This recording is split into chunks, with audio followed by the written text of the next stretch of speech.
Donc, bonjour à toutes et à tous, bienvenue à cet atelier de l'Université d'été du QG décolonial et de Parole d'honneur, intitulé « Sortir de l'Union européenne et conquérir la souveraineté populaire ». Donc, cet atelier s'inscrit dans une volonté commune de remettre au cœur de nos analyses une question trop souvent escamotée, celle de la souveraineté populaire dans un contexte européen structuré par la dépossession démocratique, l'autoritarisme technocratique, l'impérialisme et l'héritage colonial. Dans un moment où l'Union européenne se présente comme un horizon indépassable, alors même qu'elle organise la casse des services publics, impose des politiques migratoires inhumaines avec Frontex et verrouille les alternatives politiques, il devient indispensable de poser la question de la rupture. Non pas dans une logique identitaire ou nationaliste, mais dans une perspective démocratique, populaire et décoloniale. C'est dans cet esprit que nous avons invité aujourd'hui deux figures engagées, dont les travaux et les prises de position publiques nourrissent les débats de fond à gauche. À ma droite, tout à droite de Statis, Marlène Rosato est chercheuse en sciences politiques, membre du réseau ERENCEP, je ne sais pas trop si tu connais le nom du SIG, j'ai oublié. RNCEP, ouais. En anglais, ouais. Donc, je vais éviter, c'est de l'anglais. Membre de ce réseau, active dans la revue Contretemps et co-autrice de plusieurs publications sur la critique du projet européen. Elle travaille notamment sur la manière dont l'Union européenne marginalise les classes populaires, empêche la souveraineté démocratique et aligne les politiques publiques sur les exigences du capital. Elle est engagée politiquement aux côtés de la France insoumise, notamment sur les questions de démocratie européenne. À ma droite, Stathis Kovelakis est philosophe grec, ancien maître de conférences à King's College London, spécialiste du marxisme et des pensées critiques. Il est membre de la rédaction de Contretemps, auteur de plusieurs ouvrages de référence et engagé politiquement au sein de la France insoumise, où il participe à la réflexion stratégique sur la rupture avec les institutions européennes.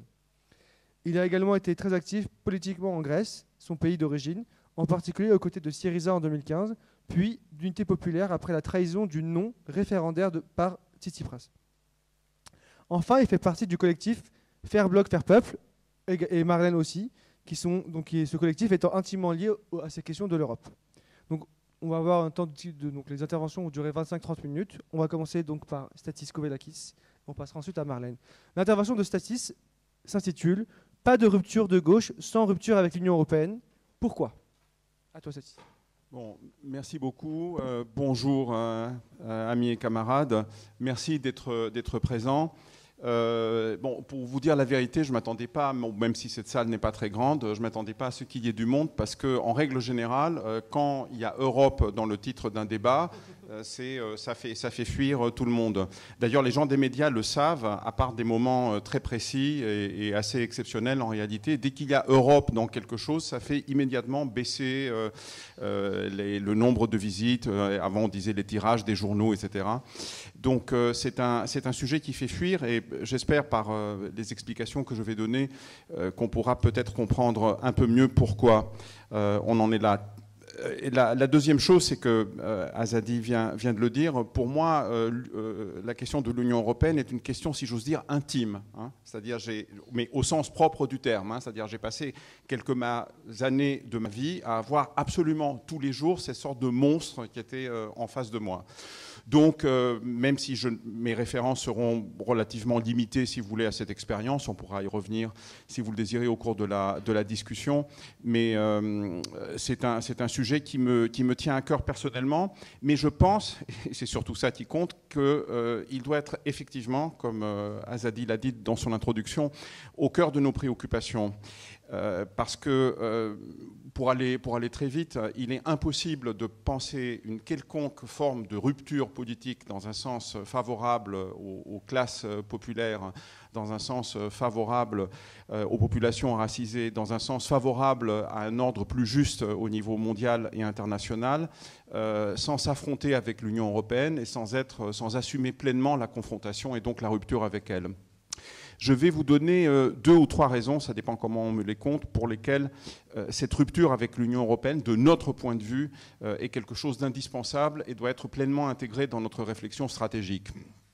Le premier, c'est parce que l'Union européenne est un dispositif, est un ensemble institutionnel qui verrouille les politiques néolibérales et la dépossession démocratique. Et je vais essayer d'expliquer de façon un peu plus précise en quoi. La deuxième chose, c'est l'aspect impérialiste de l'UE. Alors, les aspects proprement impérialistes vont être développés par Marlène dans son topo, qui travaille sur ces questions depuis plusieurs années et qui en est une spécialiste chevronnée. Moi, je vais surtout prendre cette question de l'impérialisme à partir d'un angle plus délimité, celui de l'Europe forteresse et du régime des frontières racialisées que construit l'Union européenne, mais aussi des effets de ce régime des frontières et de la gestion des populations dans la reconfiguration d'une identité européenne blanche et aussi sur ses effets au niveau de l'économie politique européenne. Voilà. Alors, je commence par donc le premier aspect qu'on ne peut pas séparer. Hein. Là, il y a vraiment l'économie et la politique marchent vraiment main dans la main. Et pour le dire de façon ramassée, ce qu'on appelle la construction européenne, qui à partir d'un certain moment, à partir du traité de Maastricht, s'est appelée Union européenne, hein, avant on parlait de communauté économique européenne, est la pièce maîtresse de la stratégie des bourgeoisies européennes depuis la fin de la Seconde Guerre mondiale. Le contexte est celui de la reconstruction des États européens après la guerre mondiale sous un parapluie états-unien. Alors la nouveauté, je vais être très rapide hein, sur ce point, Marlène va nous l'expliquer, la nouveauté de l'impérialisme, il y a eu tout un débat sur l'impérialisme tout à l'heure, je crois. Hein. Bon. Donc la nouveauté de l'impérialisme de l'après-guerre, c'est évidemment la place hégémonique qui occupe les États-Unis. Concrètement, en Europe, ça s'est traduit avec le plan Marshall, qui a aidé, vous le savez, à remettre sur pied l'économie européenne et à ouvrir la voie à un système intégré de défense qui est l'OTAN. Alors la nouveauté, pour le dire très simplement, c'est que l'impérialisme américain n'est pas simplement l'impérialisme dominant comme le fut l'impérialisme britannique, par exemple, dans la période qui a précédé, mais le véritable hégémon du camp occidental. C'est-à-dire que les États-Unis ne sont pas simplement l'impérialisme le plus fort, mais le garant de l'intérêt global des classes capitalistes occidentales, à la fois sur le plan économique et sur le plan militaire. Et cela concerne y compris les impérialismes secondaires, comme l'impérialisme français ou l'impérialisme britannique. Alors, ça n'exclut pas évidemment des rapports de compétition et de concurrence, et donc des contradictions entre ces diverses puissances, en particulier sur le plan économique, mais dans un cadre d'ensemble qui reste celui qui est structuré par la domination états-unienne. C'est ce que Nikos Poulantzas, mais ça j'empiète un peu sur le terrain de Marlène, a appelé la domination structurelle de l'impérialisme américain comme le trait distinctif, si vous voulez, de la configuration impérialiste de l'après-Seconde Guerre mondiale. Alors, l'Union européenne, le point de départ, c'est le traité de Rome en 1956. C'est un traité qui est clairement d'inspiration néolibérale. Je vais y revenir brièvement après, avec les fameuses 4 libertés, liberté de circulation, liberté de circulation des hommes et des marchandises, mais des services et des capitaux. Voilà, c'est ça les 4 libertés. Mais ce code, si vous voulez, génétique néolibéral du traité de Rome a été inhibé pendant toute une période par le fait que pendant ce qu'on a appelé les 30 Glorieuses, le cadre dominant des États occidentaux européens était le cadre qu'on appelle keynésien ou fordiste, c'est-à-dire celui du compromis social de l'après-guerre, qui garantissait un rôle actif de l'État. Donc ça inhibait, si vous voulez, le côté néolibéral, mais aussi, d'un point de vue institutionnel, la configuration précise de la construction européenne demeurait assez incertaine à l'époque. Hein. Alors, je ne vais pas entrer dans le détail, mais d'un point de vue français, on peut retenir que le gaullisme avait une vision quand même assez circonscrite de la construction européenne contre une vision fédérale. Il avait déjà contribué à faire échouer dans les années 50 la communauté européenne de défense. Il s'était opposé à l'entrée de la Grande-Bretagne au sein de la CE. Il avait retiré la France de la branche militaire de l'OTAN dans les années 60 et 66, je crois, hein, le départ de la France. Donc il y avait, si vous voulez, derrière la stratégie gaullienne qui visait à garantir les intérêts de l'impérialisme français, il y a quelque chose qui a agi comme une sorte dans un sens du retardement, si vous voulez, de l'intégration européenne. Le cœur, en tout cas, de cette intégration européenne, c'est l'alliance franco-allemande, qui a été le pilier du nouvel ordre ouest-européen post-1945. Concernant la France en particulier, il faut bien voir que l'Europe lui a permis de contrebalancer la perte de l'Empire. Hein. Bon, ça c'est une évidence absolue. La perte de l'Empire colonial, la déchéance de la France de son statut de grande puissance coloniale a été en quelque sorte contrebalancée par son rôle d'être l'un des piliers avec l'Allemagne de la construction européenne. Mais c'était aussi le moyen par lequel l'Allemagne fait sa rentrée en force en fait, en tant que puissance dans l'après-guerre. Alors, elle ne pouvait pas le faire pour les raisons qui sont évidentes sur le plan proprement politique ou géopolitique et militaire. On peut le comprendre, mais l'ambition s'est reportée, comme vous le savez, sur le plan économique. Mais le plan économique, en fait, avait besoin aussi d'un support politique, d'un véhicule politique, et la construction européenne a servi précisément à ça. On assiste à une accélération de ce processus de construction à partir des années 1980, avec, là, dans un environnement social, politique et même idéologique extrêmement différent, qui est marqué par la montée en puissance du néolibéralisme et la mise en œuvre des politiques néolibérales. Les dates clés à cet égard sont l'acte unique européen de 1986 et le traité de Maastricht de 1992, lequel traité a jeté les bases de la monnaie unique, avec ses fameux critères concernant le niveau maximal d'endettement, les objectifs en matière d'inflation et les objectifs en matière de déficit public. C'est les fameux 3 critères de Maastricht. Le personnage clé qui doit nous intéresser, il est décédé il n'y a pas très longtemps et il a eu droit à des éloges absolument unanimes de l'ensemble de la classe politique, c'est Jacques Delors. Alors, la plupart de ceux qui sont dans cette salle ne sont pas assez âgés pour avoir des souvenirs précis de Jacques Delors. Moi, j'en ai, ils sont extrêmement précis, parce que Jacques Delors a été en fait, pendant le premier gouvernement Mitterrand, le véritable Premier ministre. Hein. Les médias à l'époque disaient que le Premier ministre en titre du premier gouvernement de gauche, hein, avec des ministres communistes, hein, je le rappelle, c'était Pierre Mauroy. Et les médias de l'époque disaient Pierre Mauroy est le porte-parole au peuple de gauche et celui qui fait la vraie politique, c'est Jacques Delors. Et en effet, je vais y revenir un peu, c'est Jacques Delors qui a été aux manettes dans le tournant néolibéral de la présidence Mitterrand en 82-83. C'est lui qui a mis en œuvre la fameuse pause, puis le fameux tournant de la rigueur. Et ça a été l'architecte à la fois de l'acte unique de 86 et du traité de Maastricht. Dans un récent article du Monde diplomatique, quelqu'un que je n'aime absolument pas, mais en l'occurrence son article était bien, c'est François Ruffin. Il a rappelé, avec des citations précises, comment Jacques Delors lui-même a raconté la mise en œuvre de ces traités, notamment comment il a convaincu, comment il a dit, il n'y avait en fait pas grand monde qui était intéressé, à part la table européenne des industriels, hein, c'est-à-dire le grand patronat européen. Et en fait, à partir du moment où j'avais le raccord, j'avais plus qu'à foncer, et puis c'était plié. Je paraphrase, mais c'est vraiment ça en substance. Hein. Donc, à partir de ce moment-là, les principes néolibéraux sont gravés dans le marbre des traités, en particulier celui de Maastricht, je les ai mentionnés, et c'est ça qui va permettre de concrétiser, si vous voulez, le code génétique néolibéral du traité de Rome de 1956. Petite digression, il y a une personne qui a joué un rôle éminent lors de des discussions qui ont conduit au traité de Rome, c'est la principale figure de ce qu'on appelle l'ordolibéralisme allemand, Alfred Müller-Armack. Alors Alfred Müller-Armack, je vous conseille d'aller rapidement sur Wikipédia voir de qui il s'agit. C'est une personnalité qui a joué un rôle important dans l'élaboration de la politique économique du Troisième Reich, c'est-à-dire de Hitler, c'était un nazi. Et ce monsieur se recycle très bien, devient quelqu'un d'extrêmement important, extrêmement central en fait dans l'Allemagne de l'après-guerre, comme d'ailleurs l'essentiel du personnel nazi, à part quelques figures, les quelques rares figures à l'ouest de l'Allemagne, hein, qui ont fait l'objet de mesures de dénazification.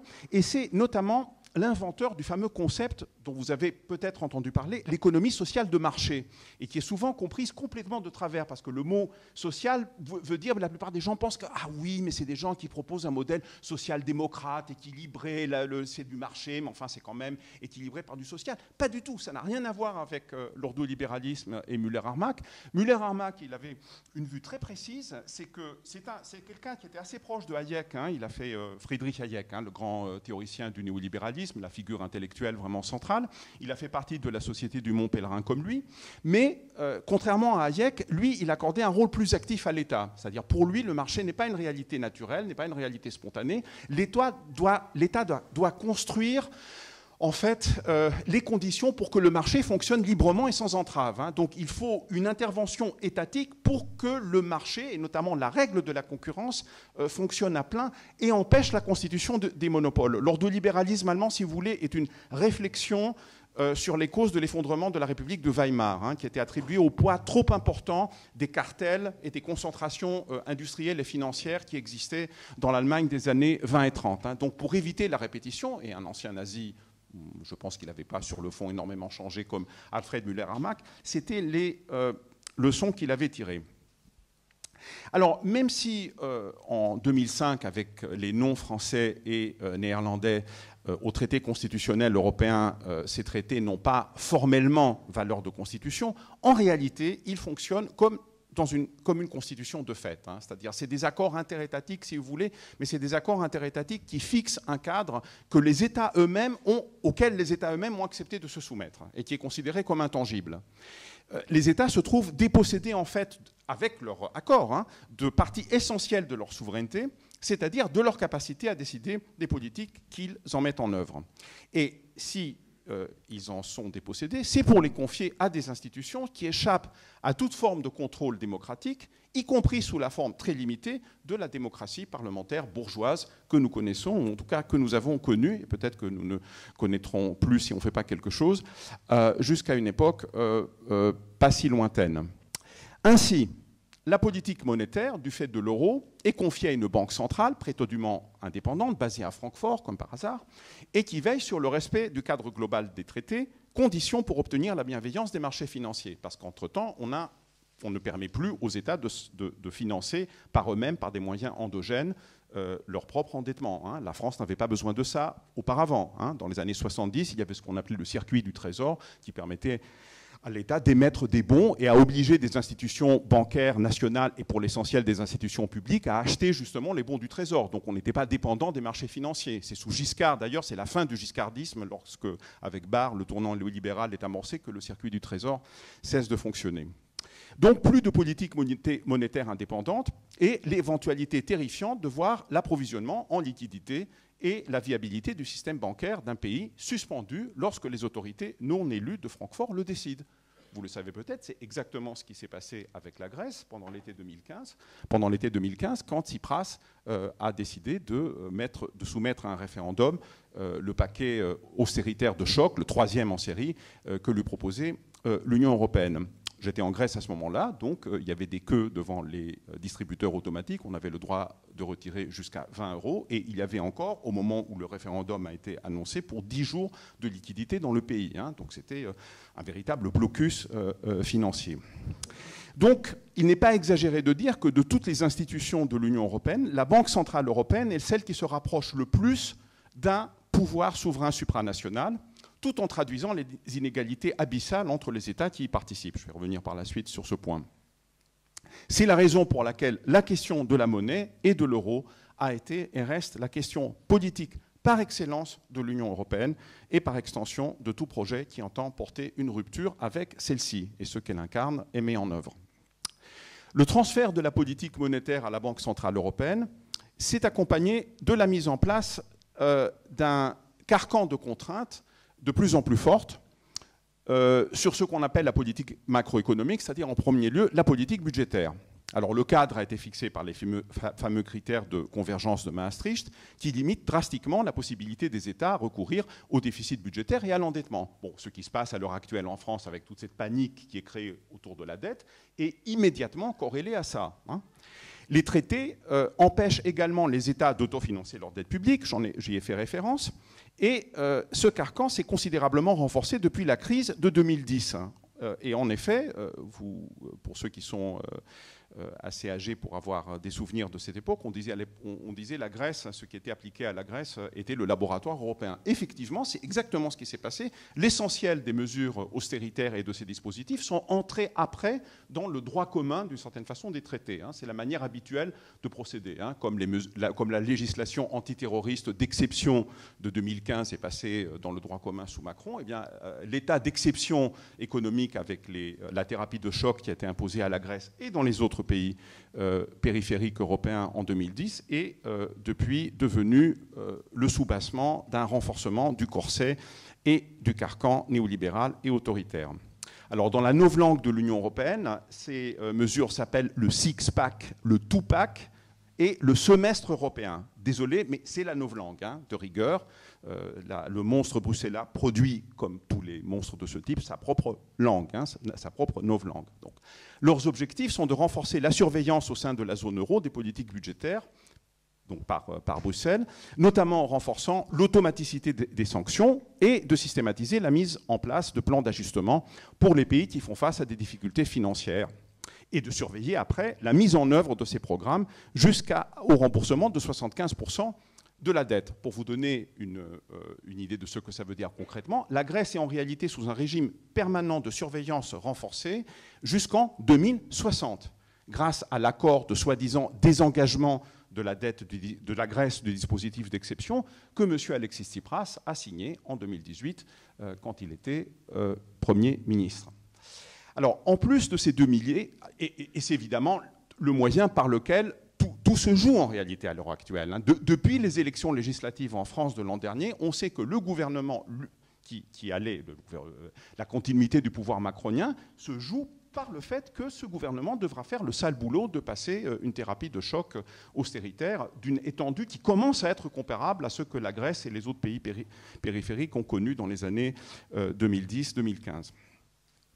Alors, en plus de ces 2 piliers, monétaires et budgétaires, il faut en mentionner un troisième, plus rarement discuté, c'est le primat du droit européen sur le droit national. Et le garant de ce primat, c'est la Cour européenne de justice. C'est une institution bizarre, hein, dans tous cet attelage bizarroïde d'institutions européennes. La plus étrange, c'est cette fameuse Cour communautaire qui produit une énorme masse de législation, dont une part essentielle est transposée en droit national. Et une autre, ça c'est émis par les institutions européennes, donc il y a les directives, il y a les règlements. Et pour vous donner une idée de la masse de législation que ceci produit, on peut donner un exemple très précis. C'est ce qui s'est passé avec le Royaume-Uni, la Grande-Bretagne, quand le Brexit est passé. Hein. Donc, quand le Brexit a commencé à être mis en œuvre, il fallait se débarrasser, hein, de tout ça. Eh bien, on s'est rendu compte qu'il faudrait supprimer environ 4000 lois pour se dégager de ce qu'on appelle l'acquis communautaire. Alors, devant l'ampleur de la tâche, mais aussi parce que l'essentiel de tout ça, en fait, convenait parfaitement aux politiques néolibérales des gouvernants britanniques, bon, on a dit en rabattre, mais il est essentiel d'avoir en tête que c'est cet acquis qui concrétise le moule néolibéral des traités. Par exemple, des choses aussi essentielles que la mise en concurrence des services publics sont de A à Z planifiées par les directives européennes. Donc la nationalisation de l'énergie, la fin de la concurrence dans les transports publics, c'est-à-dire des mesures emblématiques très modérées, hein, d'un programme social-démocrate classique en réalité, hein, comme celui que propose LFI par exemple, et même le nouveau Front populaire, c'est même en deçà de ça. Hein. Bon, se heurtera frontalement aux directives de l'Union européenne. C'est-à-dire il faut bien comprendre que l'Union européenne, ce n'est pas simplement un appareil capitaliste, etc. Oui, ça c'est évident, si vous voulez, les États nationaux le sont d'une certaine façon par définition. Non, c'est un cadre qui constitutionnalise le néolibéralisme. C'est un cadre qui rend impossible même des politiques qui, dans d'autres circonstances, seraient considérées comme des politiques social-démocrates, réformistes, tout à fait classiques. Bon. Les traités européens organisent donc une véritable dépossession démocratique des peuples du continent. Au cœur de ce processus se trouve le démantèlement de la souveraineté nationale. Alors la souveraineté nationale, vous savez, elle a une mauvaise presse dans une très grande partie de la gauche, parfois pour de bonnes raisons, parce que c'est vrai que le slogan de la souveraineté a été capté par des forces réactionnaires, hein, ce qu'on appelle en général les souverainistes. Et l'idée perverse dans le souverainisme de droite, c'est que la souveraineté nationale est placée au-dessus de l'opposition entre les classes sociales, hein, donc il y aurait une sorte d'unité, si vous voulez, nationale, ce qui veut dire une unité de tout le monde autour d'un bon capitalisme national, d'ailleurs pas nécessairement bon, hein, il peut être encore plus horrible que ce qu'on a aujourd'hui, ça peut être un capitalisme national fasciste, hein, pourquoi pas. Mais il n'empêche que les pionniers du néolibéralisme, notamment Hayek, avaient fort lucidement pointé, dès les années 30-40, le fait que la souveraineté nationale, la souveraineté des États, était en réalité le principal obstacle à la mise en œuvre de leur programme. D'où le fait que dès 1939, dans un article assez célèbre, qui a commencé à être un peu redécouvert au cours des 15 dernières années, Friedrich Hayek, le grand maître à penser du néolibéralisme, plaidait déjà pour une fédération européenne organisée autour d'un marché unique qui pousserait les États à restreindre leurs standards à un minimum en matière de politique économique et sociale. Il voyait à juste titre le processus d'intégration supranationale comme le moteur d'une évolution néolibérale des sociétés européennes. Et ça, si vous voulez, la meilleure illustration de ça, je ne sais pas s'il y a des gens dans cette salle qui s'en souviennent, mais au moment où, peu après les élections de janvier 2015, quand Syriza vient au pouvoir en Grèce avec un mandat populaire pour rompre justement avec les politiques européennes et la mise sous tutelle du pays qui a été imposée, Jean-Claude Juncker, qui était le président de la Commission européenne, a fait cette déclaration, et l'ensemble d'ailleurs de l'entretien est tout à fait instructif, mais la phrase la plus célèbre, c'est « Il ne peut y avoir de choix démocratique contre les traités européens ». Voilà. Les traités européens sont littéralement au-dessus de la démocratie, voilà. Au-dessus de tout mandat populaire, au-dessus de toute capacité des peuples à décider de leur avenir et de leur présent. Sur le plan politique, la construction européenne s'est appuyée sur un consensus entre les deux grandes familles qui ont, pendant plusieurs décennies, dominé la politique ouest-européenne, à savoir la social-démocratie et la droite libérale. Alors, je l'ai déjà dit, la France a été avec l'Allemagne au cœur de ce processus, mais comme d'habitude, il y a des divergences entre ces deux pays. En Allemagne, ce qu'on appelle l'orientation vers l'intégration européenne fait l'objet d'un consensus entre la totalité des forces politiques. Et l'Allemagne a une longue culture de consensus qui a été forgée au moment de la division du pays en 1949. La première grande coalition entre sociodémocrates et chrétiens-démocrates, c'est 1966. Bon, donc la France était différente, parce qu'il y a des traditions politiques différentes, y compris à gauche, avec un parti communiste qui a de longtemps été dominant, à gauche, très hostile à l'intégration européenne et aussi à l'OTAN, et je pourrais même dire surtout parce que le poids du Parti communiste en France a conduit, pendant les années 70, à ce qu'on appelait le programme commun du Parti socialiste et du Parti communiste, avec, comme vous le savez, un programme qui aujourd'hui est très au-delà de ce que propose toute l'extrême gauche classique aujourd'hui. Révolution permanente, je vous assure, c'est du réformisme comparé au programme commun. Programme commun, non mais sérieusement, le programme commun prévoyait, dans l'année qui aurait suivi la constitution d'un gouvernement de gauche, le passage sous contrôle public avec des droits sociaux et un contrôle populaire avancé des 2/3 de l'économie française, notamment de la totalité du système bancaire. Bon, vous proposez ça aujourd'hui, on vous considère comme un cinglé, bien évidemment. Mais c'était le programme avec lequel François Mitterrand a failli être élu à une poignée de voix près en 1974. C'était le programme avec lequel s'était engagé le Parti socialiste, et oui, de l'époque, et le Parti communiste. Bon. Alors, quand il s'est agi de mettre en œuvre, pas tout, mais enfin quand même l'essentiel de ce programme, c'est-à-dire quand Mitterrand gagne la présidentielle de 81, on a un an de politique de gauche, avec à peu près un certain nombre de mesures qui commencent à être appliquées, notamment plusieurs nationalisations, et un tournant néolibéral en 82-83 avec Jacques Delors aux manettes, je l'ai déjà dit. Eh bien, c'est déjà sur la question européenne que ce tournant néolibéral se fait. Alors, je ne vais pas entrer ici dans l'ensemble du débat, mais si vous voulez, le dilemme auquel était confronté le gouvernement de gauche de l'époque, c'était soit rester dans l'ancêtre de l'euro, qui était le système monétaire européen, et dans ce cas, il fallait aboutir à une politique de rigueur et de désinflation, et c'est le choix qui a été fait, soit il fallait sortir du système monétaire européen et continuer avec la politique, disons, social-démocrate, avancée, radicale, gauchiste pour les normes actuelles, que Mitterrand et le gouvernement socialiste et communiste avaient commencé à mettre en œuvre, avec notamment la relance de la consommation intérieure, les nationalisations, les acquis sociaux, l'extension des services publics, etc. Les problèmes étaient le déficit commercial croissant, la fuite des capitaux, la glissade du franc, etc. Donc, Jacques Delors, finalement, c'est lui qui va trancher, c'est lui qui va trancher parce que c'est Mitterrand qui lui a dit de trancher, et c'est le choix néolibéral qui a fait, suivi par le traité de Maastricht et les traités européens. J'en suis où? Oula, non, je vais légèrement déborder, mais de 5 minutes, pas plus. Bon, je passe rapidement sur le fait que sur le plan économique, la construction européenne était censée tirer tout le monde vers le haut. Okay, Et c'est comme ça qu'elle a été vendue, hein. C'est la prospérité assurée pour tous.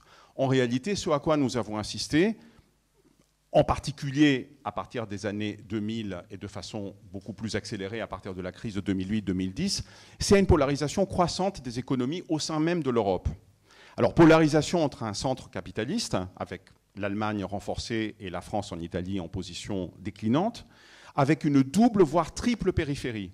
Une périphérie du sud de l'Europe, une à l'est, et la périphérie à l'est, en réalité, c'est une double périphérie, hein. Il y a une aire qui sert de zone de sous-traitance à l'Allemagne, c'est ceux qui s'en sortent le moins mal, la République tchèque et la Pologne par exemple, et une aire appauvrie qui sert de réserve de main-d'œuvre en Europe, avec notamment la Roumanie, d'autres pays des Balkans, y compris ceux qui ne sont pas membres de l'Union européenne, et y compris la Grèce d'ailleurs depuis la crise de 2008. Pour vous donner une idée de l'exode que ça représente, la Roumanie a perdu, depuis son entrée dans l'Union européenne, entre 15 et 20% de sa population, 10 à 13 pour la Croatie. Et il s'agit pour la plus grande part de travailleurs qualifiés et jeunes, ce qui signifie une perte énorme en termes de capital humain, donc de potentiel de développement pour ces pays, dont profitent évidemment les autres pays européens, et en premier lieu l'Allemagne, hein, et dans une moindre mesure la Grande-Bretagne qui ne fait plus partie de l'Europe. Alors vous allez me dire, bon, rien de nouveau, hein, la polarisation, le développement inégal et combiné, pour ceux qui connaissent le jargon, c'est une loi du capitalisme. Ok, mais en l'occurrence, c'est ça qu'il faut avoir en tête, c'est amplifié et pour une partie créé par les mécanismes spécifiques de l'Union européenne, hein. Alors, je n'ai pas le temps d'entrer dans les détails, mais si vous voulez, le dispositif même de l'unification européenne est producteur en soi de divergences ou amplificateur de divergences déjà existantes. À la fois parce que l'euro a été taillé sur le costume du mark, en réalité, du Deutschmark. Il pénalise les pays avec une inflation la plus forte, avec une moindre discipline salariale, en conduisant à des pertes de compétitivité. D'où le fait que dans certains pays, les déficits se creusent, déficits commerciaux, déficits des paiements courants. Ils sont comblés par l'endettement, qui gonfle. L'endettement est facilité par le même mécanisme de la monnaie unique, car c'est la Banque centrale européenne qui sert de garant en dernière instance, donc aucun risque pour des dettes publiques qui sont émises par des États membres de la zone euro. Et par ailleurs, les pays du centre, et en particulier l'Allemagne, deviennent des pays excédentaires, hein. Vous connaissez les excédents commerciaux et de paiement courant absolument monstrueux de l'Allemagne. Donc ils tiennent par le biais de la dette les pays de la périphérie, hein. Donc on a un mécanisme de subordination et d'asservissement qui n'est pas nouveau, bien entendu, hein. La dette, ça existe depuis les origines du capitalisme, et même avant, hein, depuis le capitalisme commercial, avant même la révolution industrielle. Sauf que là, on a un mécanisme d'endettement qui est produit, vous comprenez, par la façon même dont la construction européenne est menée.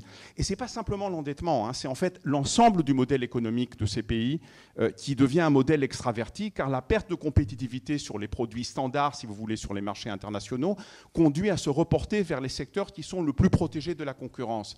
Et quels sont ces secteurs? C'est par exemple le tourisme, c'est la construction.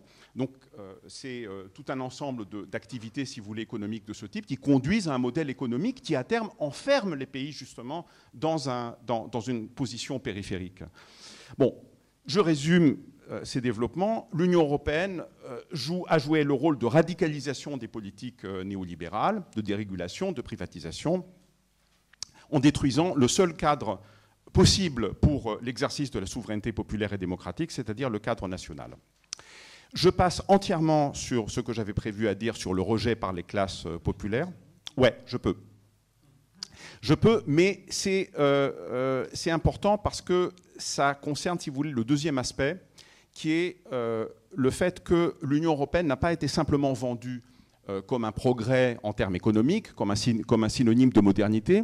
Ça a été vendu comme un progrès pour une question qui nous intéresse particulièrement, pour les gens engagés dans une perspective anti- ou décoloniale, qui est l'aspect national, où ça a été vendu comme un dépassement justement du caractère étriqué et historiquement nocif du nationalisme et de tous les problèmes et les limitations que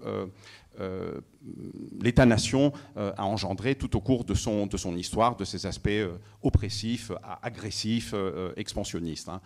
L'Europe, c'est la paix, hein. L'Europe, c'est la paix, et même l'identité européenne était considérée comme un grand progrès par rapport à des identités nationales qui seraient assimilées à des sortes de particularismes. C'est un horizon plus large, on permet, etc. Bon, c'est un peu l'idéologie aussi que les programmes Erasmus ont beaucoup contribué à populariser. Or, ce qu'on a vu, c'est qu'en termes de citoyenneté européenne, en fait, il n'y en a pas eu. Hein. Même en termes tout à fait formels, hein, il y a juste le droit de vote aux élections européennes et aux élections municipales, uniquement pour les ressortissants, bien sûr, des États membres. Pour les étrangers, et je parle ici des résidents légaux hein, au sein de l'Union européenne, non seulement il n'y a pas eu progrès, mais il y a eu même régression.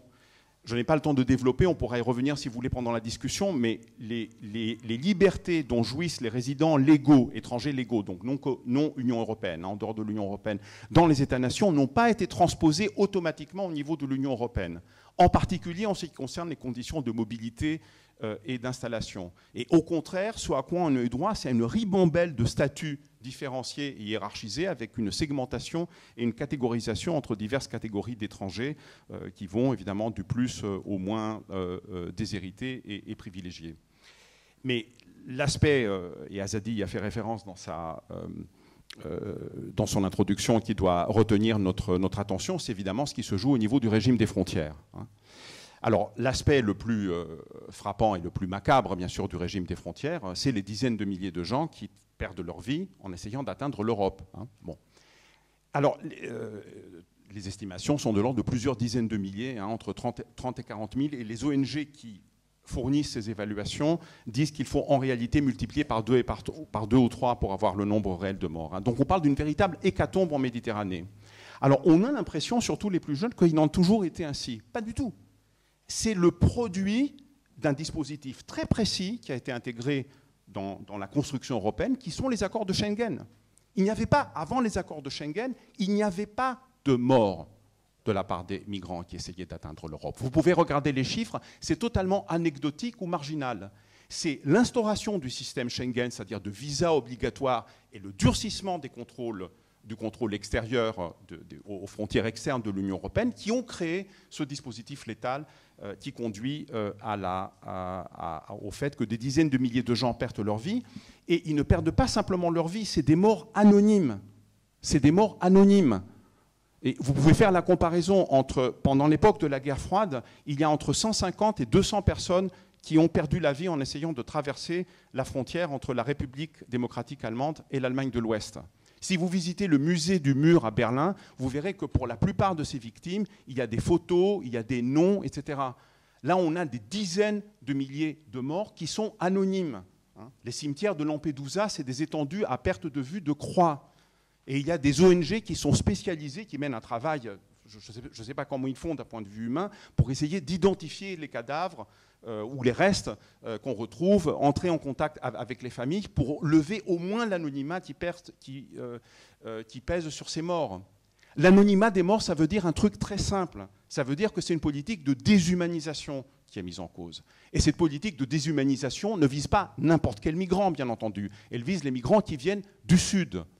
Donc, liberté de circulation très relative et hiérarchisée à l'intérieur, durcissement et militarisation des frontières, extension des frontières jusqu'à une étendue, enfin, les frontières réelles de l'Europe commencent au sud, au Niger, à peu près, hein, avec les accords qui sont faits entre l'Union européenne et les autres États. Elles commencent en Irak, avec les accords qui ont été faits par la Turquie. Tout ça, l'externalisation de les frontières, l'Europe forteresse, c'est 2, 3, 4 rangées de tranchées hein, pour y atteindre. Avec parfois des milices privées, comme en Libye, enfin des milices tout court, hein, des milices criminelles, hein, des véritables mafias qui pratiquent la torture et la mort à une très large échelle contre les migrants. Et avec le consentement et avec des accords, y compris formels, signés soit par les autorités européennes, soit par les États membres, en l'occurrence l'Italie en ce qui concerne la Libye. C'est ça la réalité du régime des frontières. Donc, je n'ai pas le temps de développer le Frexit, j'ai déjà été assez long. J'espère vous avoir convaincu que sans rupture avec l'ensemble de ce dispositif, toute perspective d'émancipation et même de mise en œuvre d'un programme de gauche, même modérée, a fortiori d'un programme de rupture avec le néolibéralisme et avec ces dispositifs racistes de l'Union européenne, est absolument impossible. Il y a des conditions, bien sûr, à cela. Toute rupture avec l'Union européenne n'est pas forcément dans un cadre progressiste. Le Brexit a été une rupture avec l'Union européenne, mais qui a été hégémonisée par les forces de droite, ce qui signifie, et je vais conclure là-dessus, que quand la gauche de rupture, la gauche anticapitaliste, la gauche antiraciste, la gauche décoloniale et anticoloniale ne fait pas le job, eh bien, ce sont des forces littéralement cauchemardesques qui montent à la surface et qui, elles, par contre, n'ont absolument aucun problème à poursuivre le sale boulot de l'Union européenne telle qu'elle a été construite. Merci beaucoup et désolé d'avoir été long.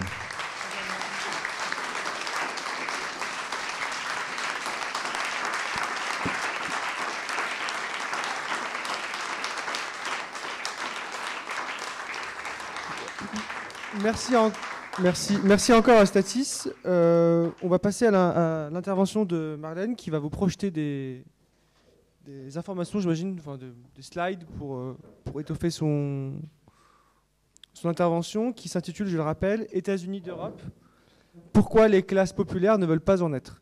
Et avant de donner la parole à Marlène, évidemment, excuse-moi Marlène, les questions pourront aussi permettre à Statis et à Marlène d'étoffer des sujets qu'elle n'a pas pu aborder, comme le Frexit, j'imagine que ce sera une question qui arrivera. Donc Marlène, c'est à toi, merci beaucoup. Merci à Zadi, merci à tous et à toutes, à toutes et à tous. Ma communication s'intitule États-Unis d'Europe, pourquoi les classes populaires ne veulent pas en être. Donc, comme vous le savez, la présidente de la Commission européenne a lancé un plan de réarmement de l'Europe d'un montant de 800 milliards d'euros, avec en tête le contexte unilatéral aux États-Unis, notamment aux États-Unis de Donald Trump. Donc, selon elle, l'Occident tel qu'on l'a connu est mort. Dans le même temps, la présidente de la Banque centrale européenne annonce un euro global. Donc là, on a un peu les attributs d'un État européen, donc à la fois une armée européenne, mais aussi une monnaie mondiale, sous-entendue en concurrence avec le dollar. Et donc, si on regarde un peu la presse mainstream, on voit que toute la presse salue en réalité ce move de la part de l'Europe, de l'Union européenne, comme une autonomie vis-à-vis des États-Unis.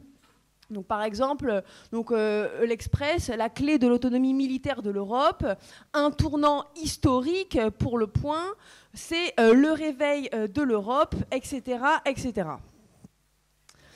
En France, Emmanuel Macron, qui s'inscrit tout à fait dans cette dynamique, indique dans son discours à la Sorbonne d'avril 2024 « Il nous faut bâtir une Europe en capacité de montrer qu'elle n'est jamais le vassal des États-Unis d'Amérique ».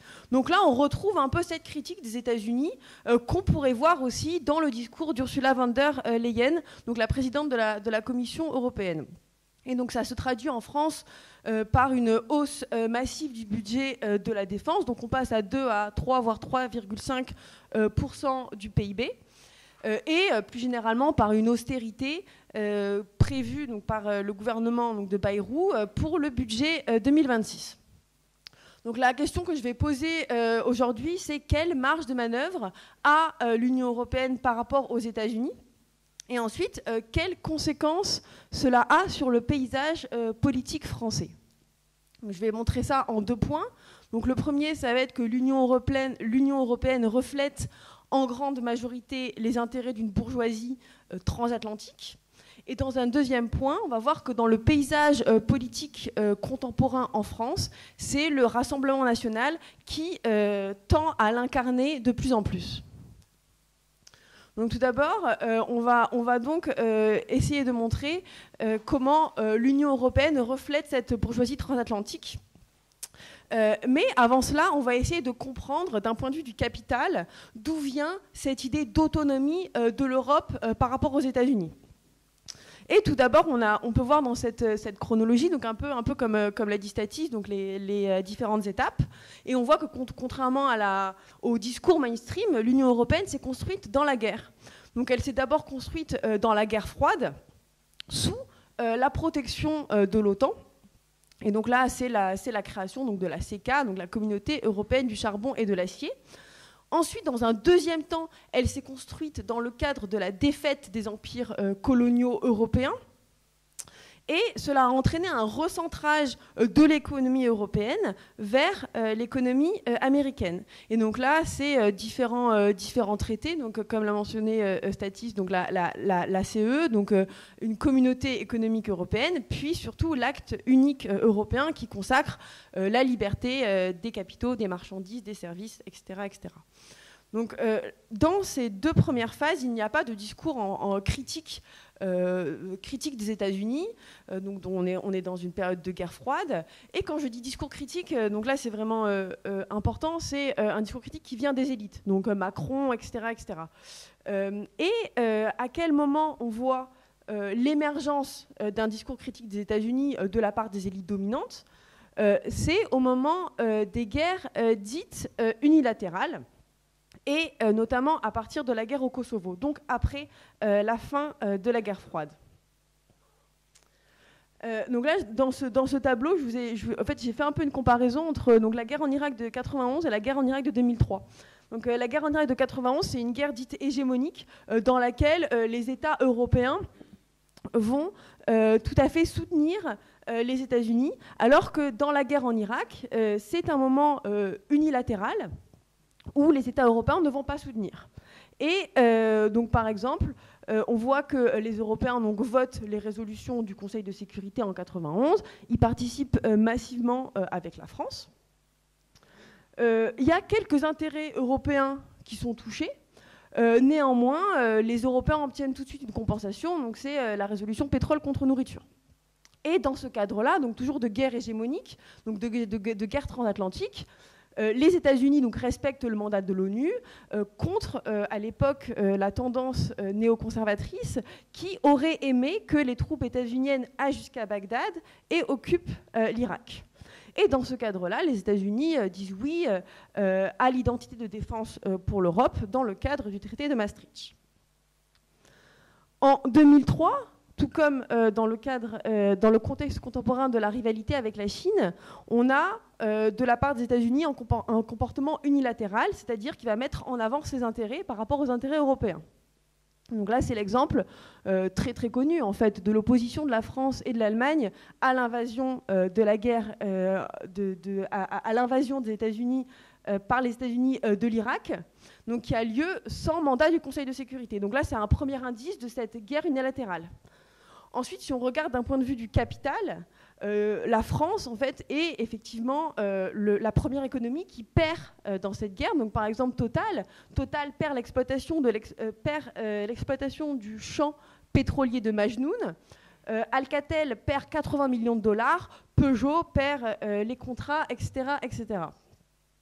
Et comment est-ce que ça se voit aussi, cette position unilatérale de la part des États-Unis? Ce n'est pas que la question du Conseil de sécurité, c'est aussi que les États-Unis excluent dans un premier temps les entreprises européennes, les entreprises européennes des États qui se sont opposés à la guerre dans les plans de reconstruction de l'Irak.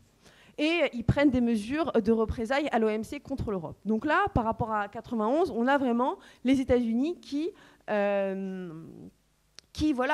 défendent leurs intérêts avant tout. Et donc c'est vraiment dans ce contexte qu'on voit apparaître ce discours critique de la part des élites dominantes vis-à-vis des États-Unis. Donc par exemple, lors du sommet d'avril 2003, la France, l'Allemagne, la Belgique et le Luxembourg annoncent, donc un peu comme dans le contexte actuel, la création de champions européens donc dans la défense, craignant, et là je cite, que l'industrie européenne puisse être réduite au statut de sous-traitant des principaux entrepreneurs américains. Donc là, on retrouve en fait un peu l'origine de ce discours européen critique des États-Unis. Donc pareil, dans le cadre de la rivalité avec la Chine, où la France, l'Allemagne ont des vrais intérêts à perdre, on a donc la citation de Macron qui nous dit en 2019 « Notre ennemi aujourd'hui est-il la Russie ou la Chine? L'objectif de l'OTAN est-il de les désigner comme ennemis? Je ne le pense pas. » Donc là, encore une fois, à travers l'Europe, on a l'émergence d'un discours qui se voudrait en théorie critique des États-Unis et la revendication d'une autonomie relative de la part de l'Europe par rapport aux États-Unis. Et en fait, si on regarde les différents endroits où sont situées les fameuses missions européennes de défense, on voit que ça correspond globalement en fait, aux anciennes colonies, donc aux colonies allemandes plutôt à l'est et colonies en Afrique plutôt françaises. Donc on pourrait se dire finalement, est-ce que l'Europe, l'Union européenne et le plan de réarmement actuel ne va pas remplacer les États-Unis pour mettre en avant une sorte d'Europe protectionniste, un bloc européen qui pourrait éventuellement rivaliser avec les États-Unis. Donc autrement dit, est-ce qu'on est dans un contexte de rivalité inter-impérialiste entre l'Union européenne et les États-Unis ? En fait, pas du tout. C'est justement absolument l'inverse qui se produit. Dans le cadre de ces guerres unilatérales, il y a encore plus un recentrage de l'économie européenne et des politiques de l'Union européenne vers les États-Unis. Donc, par exemple, après la guerre en Irak de 2003 et aujourd'hui sous Trump, donc, les fameux plans européens de réarmement sont en fait tout à fait ouverts aux capitaux américains. Et donc comment est-ce que ça se traduit ? Ça se traduit par l'absence d'une préférence européenne pour obtenir les financements donc, du Fonds européen de la défense en 2025 ou de l'Agence européenne de défense en 2004. Autrement dit, les filiales américaines de l'armement sont tout à fait éligibles pour obtenir justement, pour vendre encore plus d'armes aux Européens. De même, après la guerre en Irak, tout comme aujourd'hui, on voit une adhésion massive des États qui sont atlantistes au sein de l'Union européenne. Donc, on a 10 États en 2004. Aujourd'hui, donc c'est l'Ukraine qui est candidate. On voit également l'importation donc, de gaz naturel liquéfié et d'armes qui augmente encore plus après ces guerres. Donc, par exemple, depuis le début de la guerre en Ukraine, 80% des acquisitions militaires des États membres proviennent de sources non européennes et en large majorité des États-Unis. Donc là, par exemple, on peut voir l'augmentation donc, des exportations américaines de gaz naturel liquéfié. Et donc, on voit qu'en gros, à partir de 2021, en fait, ça explose et ça ne cesse d'augmenter. Et donc l'idée que les missions de l'Europe, les missions de défense qui sont, comme on l'a vu dans les anciennes colonies, l'idée qu'elles puissent remplacer les États-Unis dans une logique concurrentielle, donc c'est absolument l'inverse qui se passe. Donc il y a effectivement un remplacement, mais tout à fait dans le même sens que les États-Unis. Donc par exemple, la mission Concordia en 2003, elle remplace l'OTAN en Macédoine. Et donc c'est la même chose en Irak. La mission Artemis au Congo, donc qui est soutenue par les États-Unis et le Conseil de sécurité, elle permet à la France de revenir en Afrique après la décrédibilisation au Rwanda et elle prend le relais donc, de la mission des Nations Unies. Donc il y a tout à fait une continuité et une complémentarité en réalité des politiques européennes avec l'OTAN et avec les Nations Unies. Et donc on a un peu un paradoxe. Donc d'un côté, on voit que lors des phases unilatérales, des intérêts européens sont touchés, ce qui peut déboucher sur un discours critique de la part des élites dominantes vis-à-vis des États-Unis, donc comme on a pu le voir avec Christine Lagarde, Ursula von der Leyen ou encore Macron. Mais en même temps, on voit que lors de ces phases de guerre, donc de ces phases de guerre unilatérale, les évolutions institutionnelles de l'Union européenne sont encore plus tournées vers les États-Unis. Donc la question, c'est comment est-ce qu'on peut expliquer ce paradoxe d'un point de vue de l'économie politique ? Du coup, il faut rentrer un peu plus dans le détail des intérêts qui sont touchés.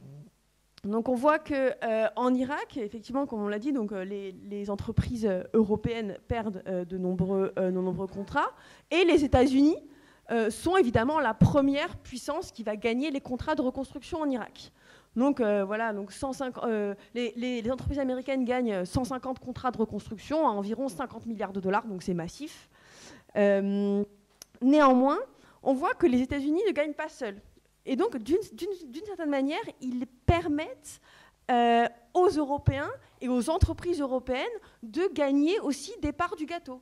Et donc, contrairement à ce qui avait été dit au début, le fait que les entreprises des pays qui s'étaient opposés à la guerre en Irak n'allaient pas pouvoir profiter des contrats de reconstruction de l'Irak, en réalité, lorsque l'Irak est privatisé, l'Irak est privatisé et ouverte à la concurrence internationale, y compris aux entreprises françaises et aux entreprises allemandes qui, dans un premier temps, avaient été exclues.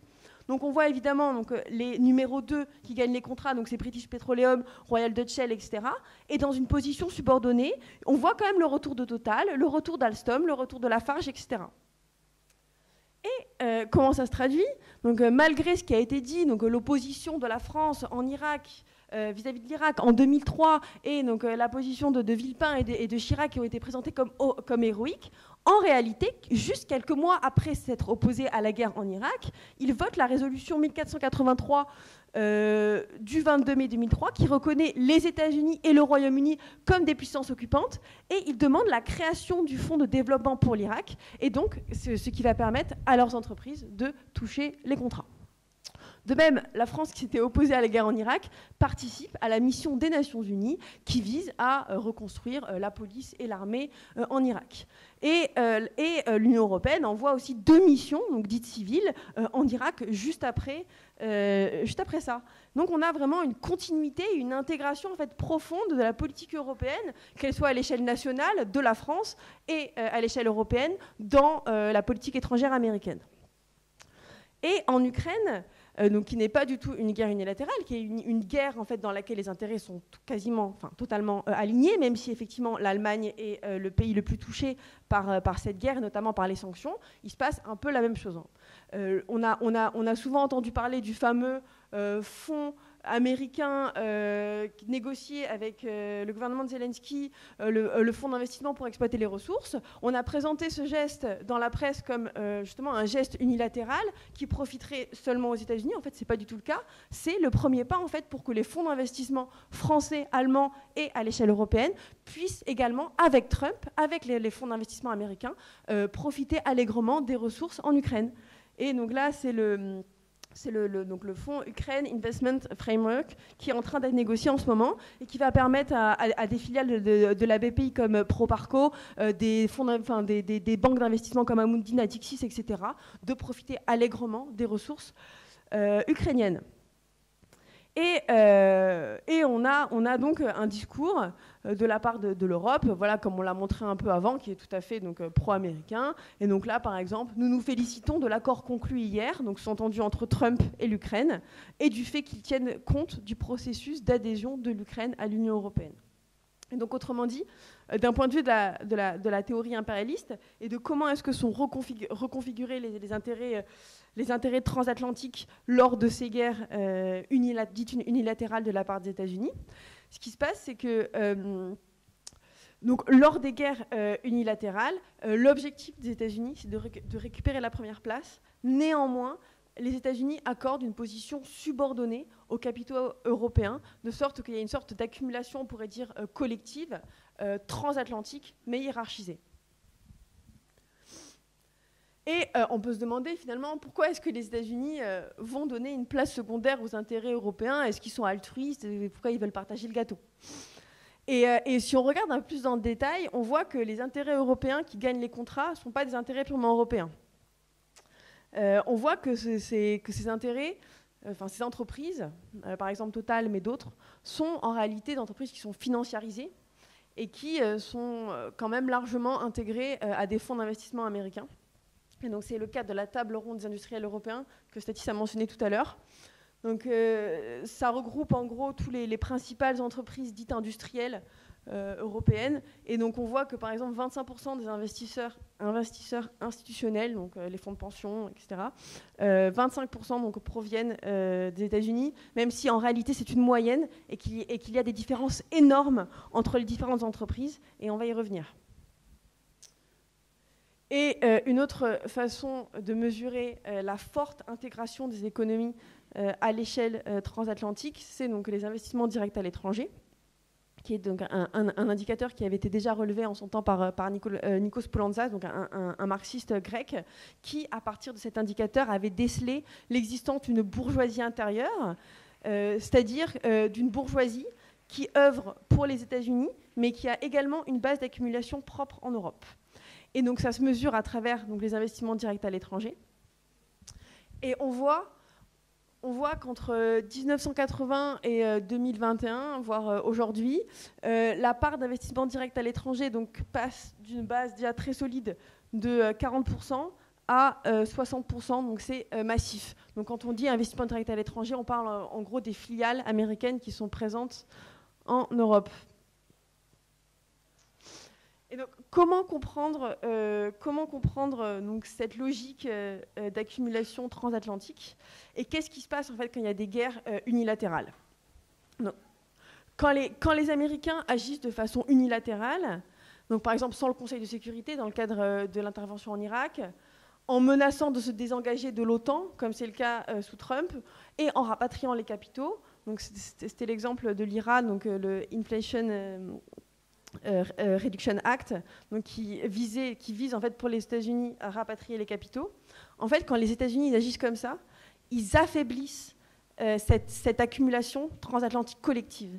Ils affaiblissent les intérêts transatlantiques à l'échelle européenne. Et donc, comme ils affaiblissent, ça permet l'expression d'intérêts dominés qui sont beaucoup moins dépendants du capital américain. Et donc, c'est le cas de Total. Total en fait, est une entreprise quand même largement française, ou en tout cas largement où les fonds d'investissement américains ont une petite entre 2 et 5-6% en fait de l'actionnariat de Total, donc c'est faible, et donc c'est considéré comme un investissement de portefeuille purement spéculatif et pas un investissement direct à l'étranger. Et donc Total est beaucoup moins dépendant des États-Unis que d'autres entreprises qui sont beaucoup plus intégrées au capital américain. Et donc en fait on peut comprendre finalement ce discours un peu critique de la part des élites dominantes contre les États-Unis comme justement l'expression d'intérêts qui ont été touchés. Et donc ça c'est le PDG de Total, donc Christophe de Margerie, qui donc pendant la guerre en Irak déclare, voilà, pour se défendre, Total respecte la légalité internationale. Nos accords avec l'Irak ont été signés dans le cadre des sanctions de l'ONU et ne peuvent s'appliquer qu'avec son approbation. Autrement dit, une critique directe en fait de la part des États-Unis. Et en fait, c'est aussi un discours qu'on retrouve aujourd'hui de la part du PDG de Dassault Aviation, donc Dassault, une entreprise d'armement française qui est très peu intégrée au capital américain et qui en fait a un discours critique des États-Unis qui peut parfois se condenser dans la présidence de la République et dans les paroles de Macron, de cette manière. Et donc là, le PDG de Dassault explique par rapport au plan de réarmement de l'Union européenne. La situation géopolitique va renforcer la stratégie française, initiée par le général de Gaulle, d'une défense autonome. Mais en ce qui concerne les autres pays européens, qui ont jusqu'ici acheté du matériel américain, j'attends de voir si cet éveil se traduira par une véritable volonté de construire une industrie de défense autonome. Et donc là, en fait, on a là, encore une fois, la critique de la part d'une entreprise qui est très peu dépendante du capital américain. Donc la critique que finalement ce sont les Américains qui vont rafler tous les contrats. Et donc on peut voir un peu une contradiction d'intérêt entre cette bourgeoisie transatlantique et des firmes, par exemple françaises, qui sont assez peu intégrées au capital américain. Et donc c'est ce que veut dire en fait le discours un peu critique de l'Europe. Néanmoins, pour l'instant, il n'y a pas de véritable contradiction d'intérêt entre ces différentes fractions du capital.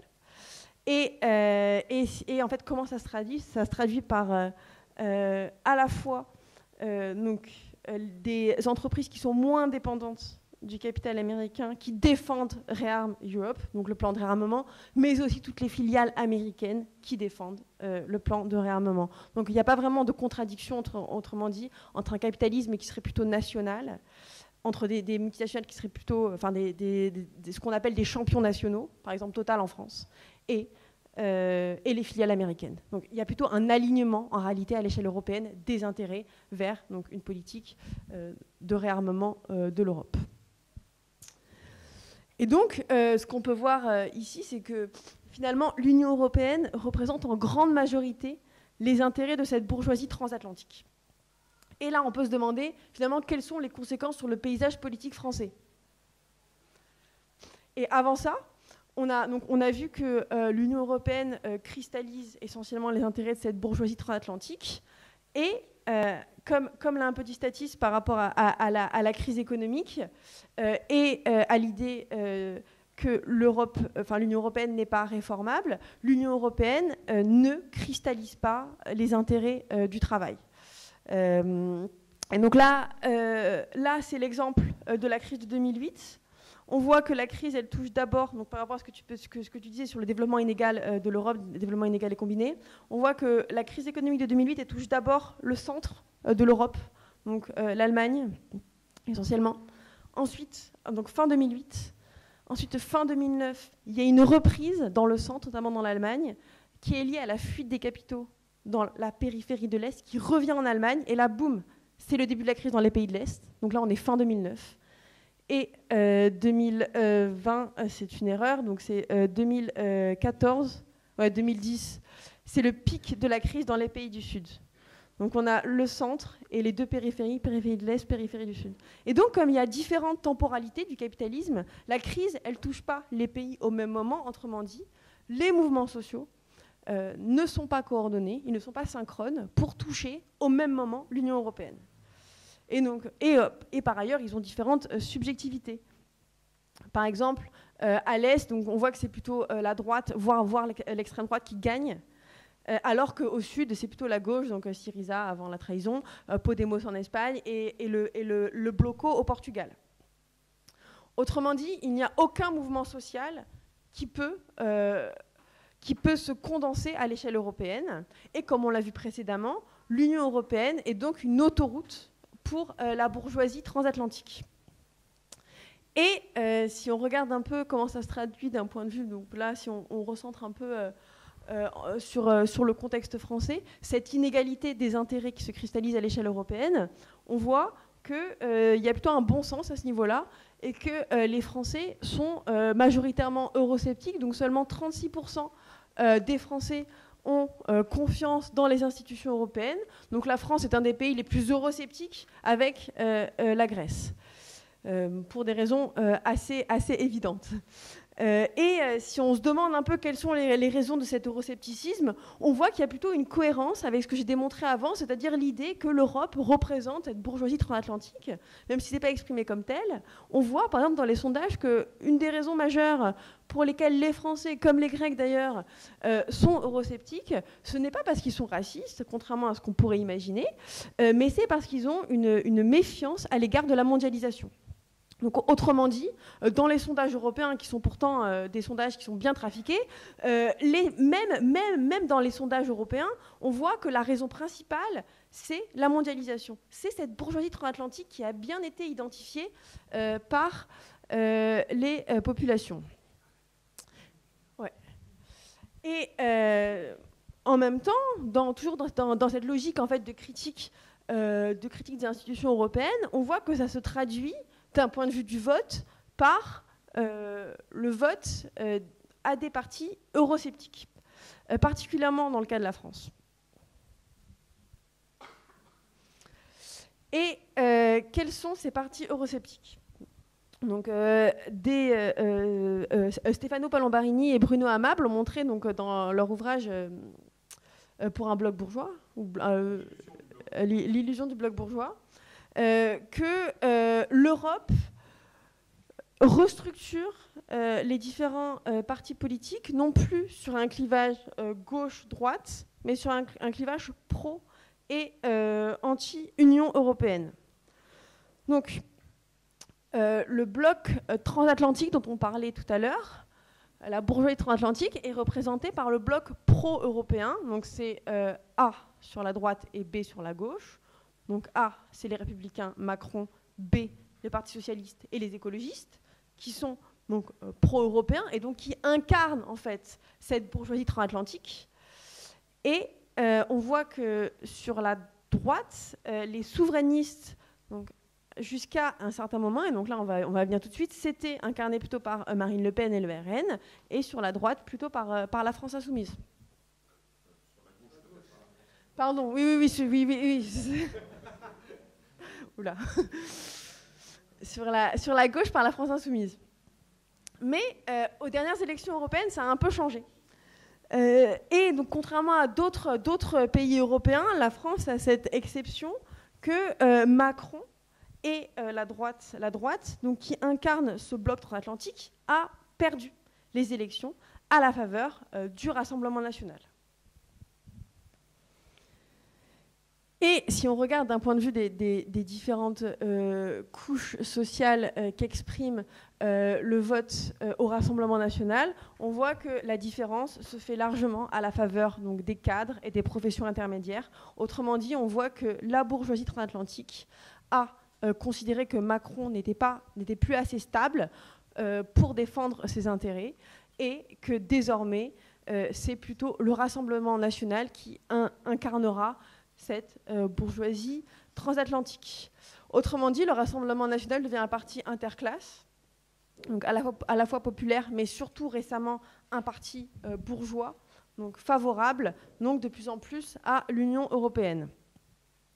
Et donc en conclusion, on a vu que l'Union européenne représente majoritairement cette bourgeoisie transatlantique.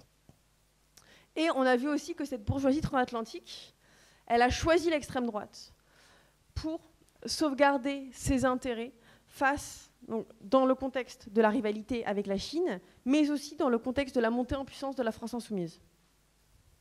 Et Gramsci, donc, à propos de l'Italie des années 20, disait déjà qu'il fallait briser la solidarité organique qui existait donc, entre les paysans du Sud et les propriétaires terriens.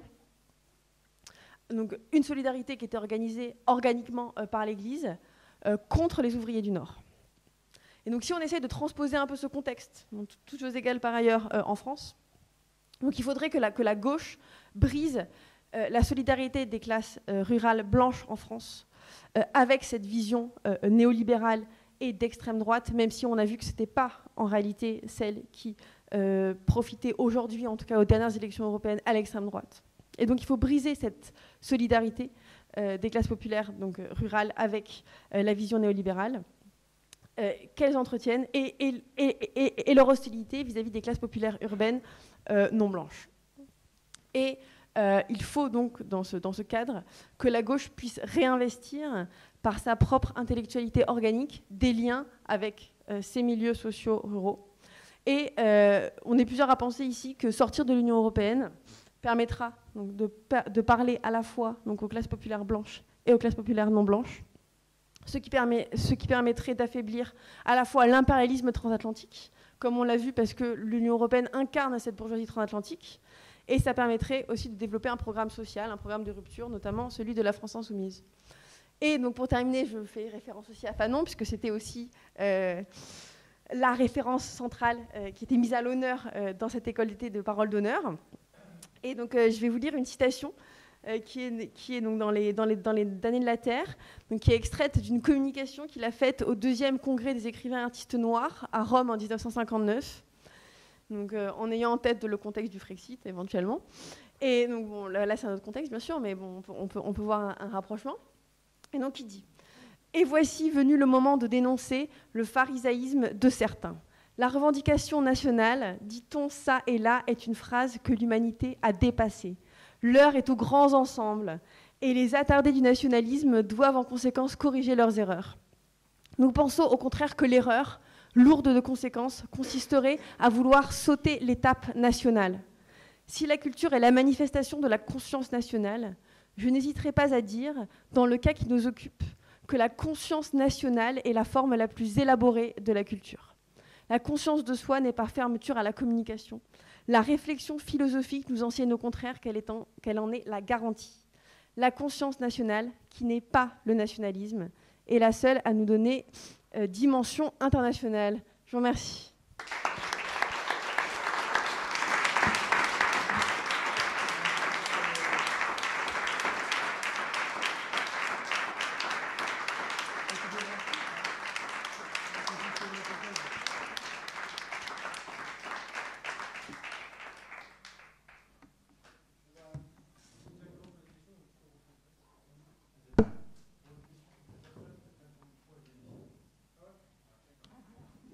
Comme l'a dit Omar, pour les questions, vous allez venir ici et poser la question, c'est ça? Alors, attendez, avant de commencer les questions, alors on a du temps, on a trentaine, quarantaine de minutes devant nous, mais quand même, je vous demanderai de poser des questions concises. Prenez pas la parole pendant 2 minutes. Je sais qu'on aime bien introduire des questions, mais pas forcément nécessaire. Et aussi, si vous pouvez poser des questions qui n'ont pas été abordées. Attends, ça c'est le tien, ça c'est bien, c'est pas grave. Qui n'ont pas été abordées par Estatis et Marlène à cause du temps, donc les questions de Frexit, etc. Donc je compte sur vous pour aussi leur permettre de développer des points qu'ils n'ont pas pu développer. Donc les questions, je vais commencer. Déjà, plein de questions, c'est un bon signe. Tu poses une question? Ouais, vas-y, viens. Donc, plein de questions, c'est bien. Vous voulez qu'on ait 2-3 questions en même temps? Ouais.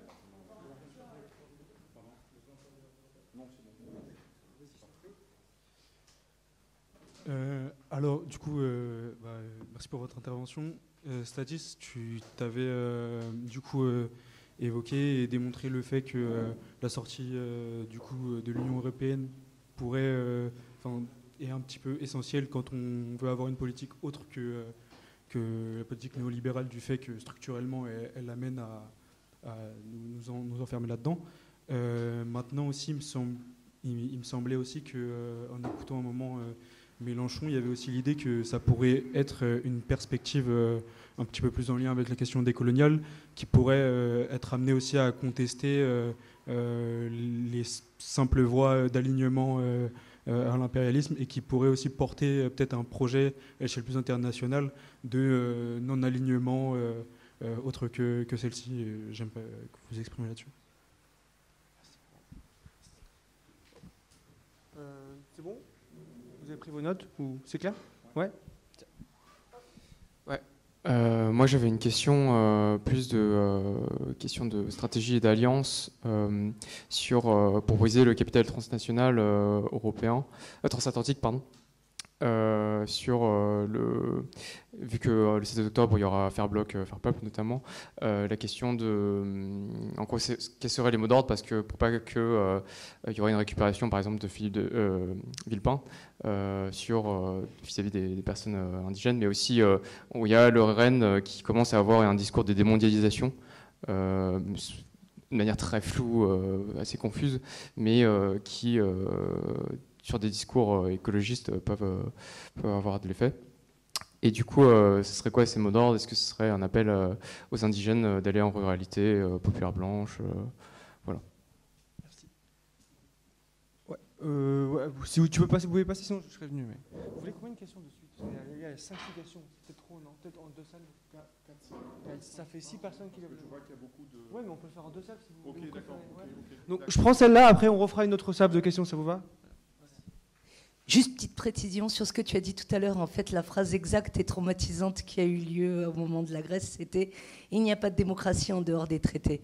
On a été tous traumatisés quand on a entendu ce truc-là. C'était horrible à entendre. Et après, en fait, moi, j'aurais voulu savoir juste, en fait, au niveau de ce qui s'est passé en Grèce, en fait, qui est Tsipras au niveau affect, en fait? C'était qui ce mec? Pourquoi vous êtes fait avoir comme ça? Est-ce que c'était un Olivier Faure? Qui c'était ce gars? Et même en regardant ou en lisant, j'ai pas trouvé comment se faire avoir à ce point-là.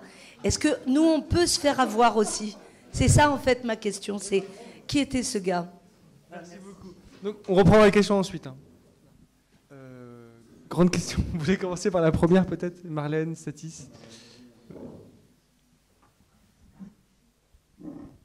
Je vais répondre à la question des mots d'ordre Faire Bloc, Faire Peuple.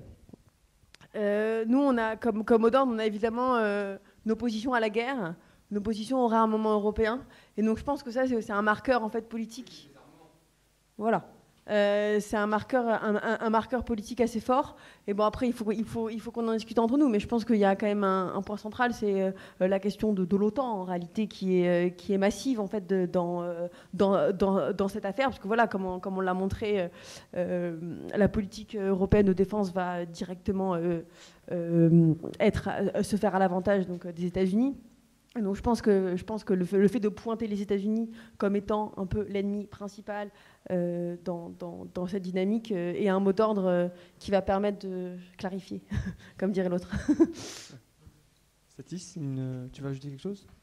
Oui, alors je crois que je vais rebondir sur à la fois ce que vient de dire Marlène, mais aussi sur son exposé, parce que ce que vous avez, je pense, ce qu'elle a démontré de façon limpide, c'est que la logique en fait de l'intégration européenne consiste à la fois à affirmer une sorte d'Europe puissance dans le cadre organique, comme elle l'a dit, domination et d'une hégémonie états-unienne. C'est ça, hein, les fondamentaux.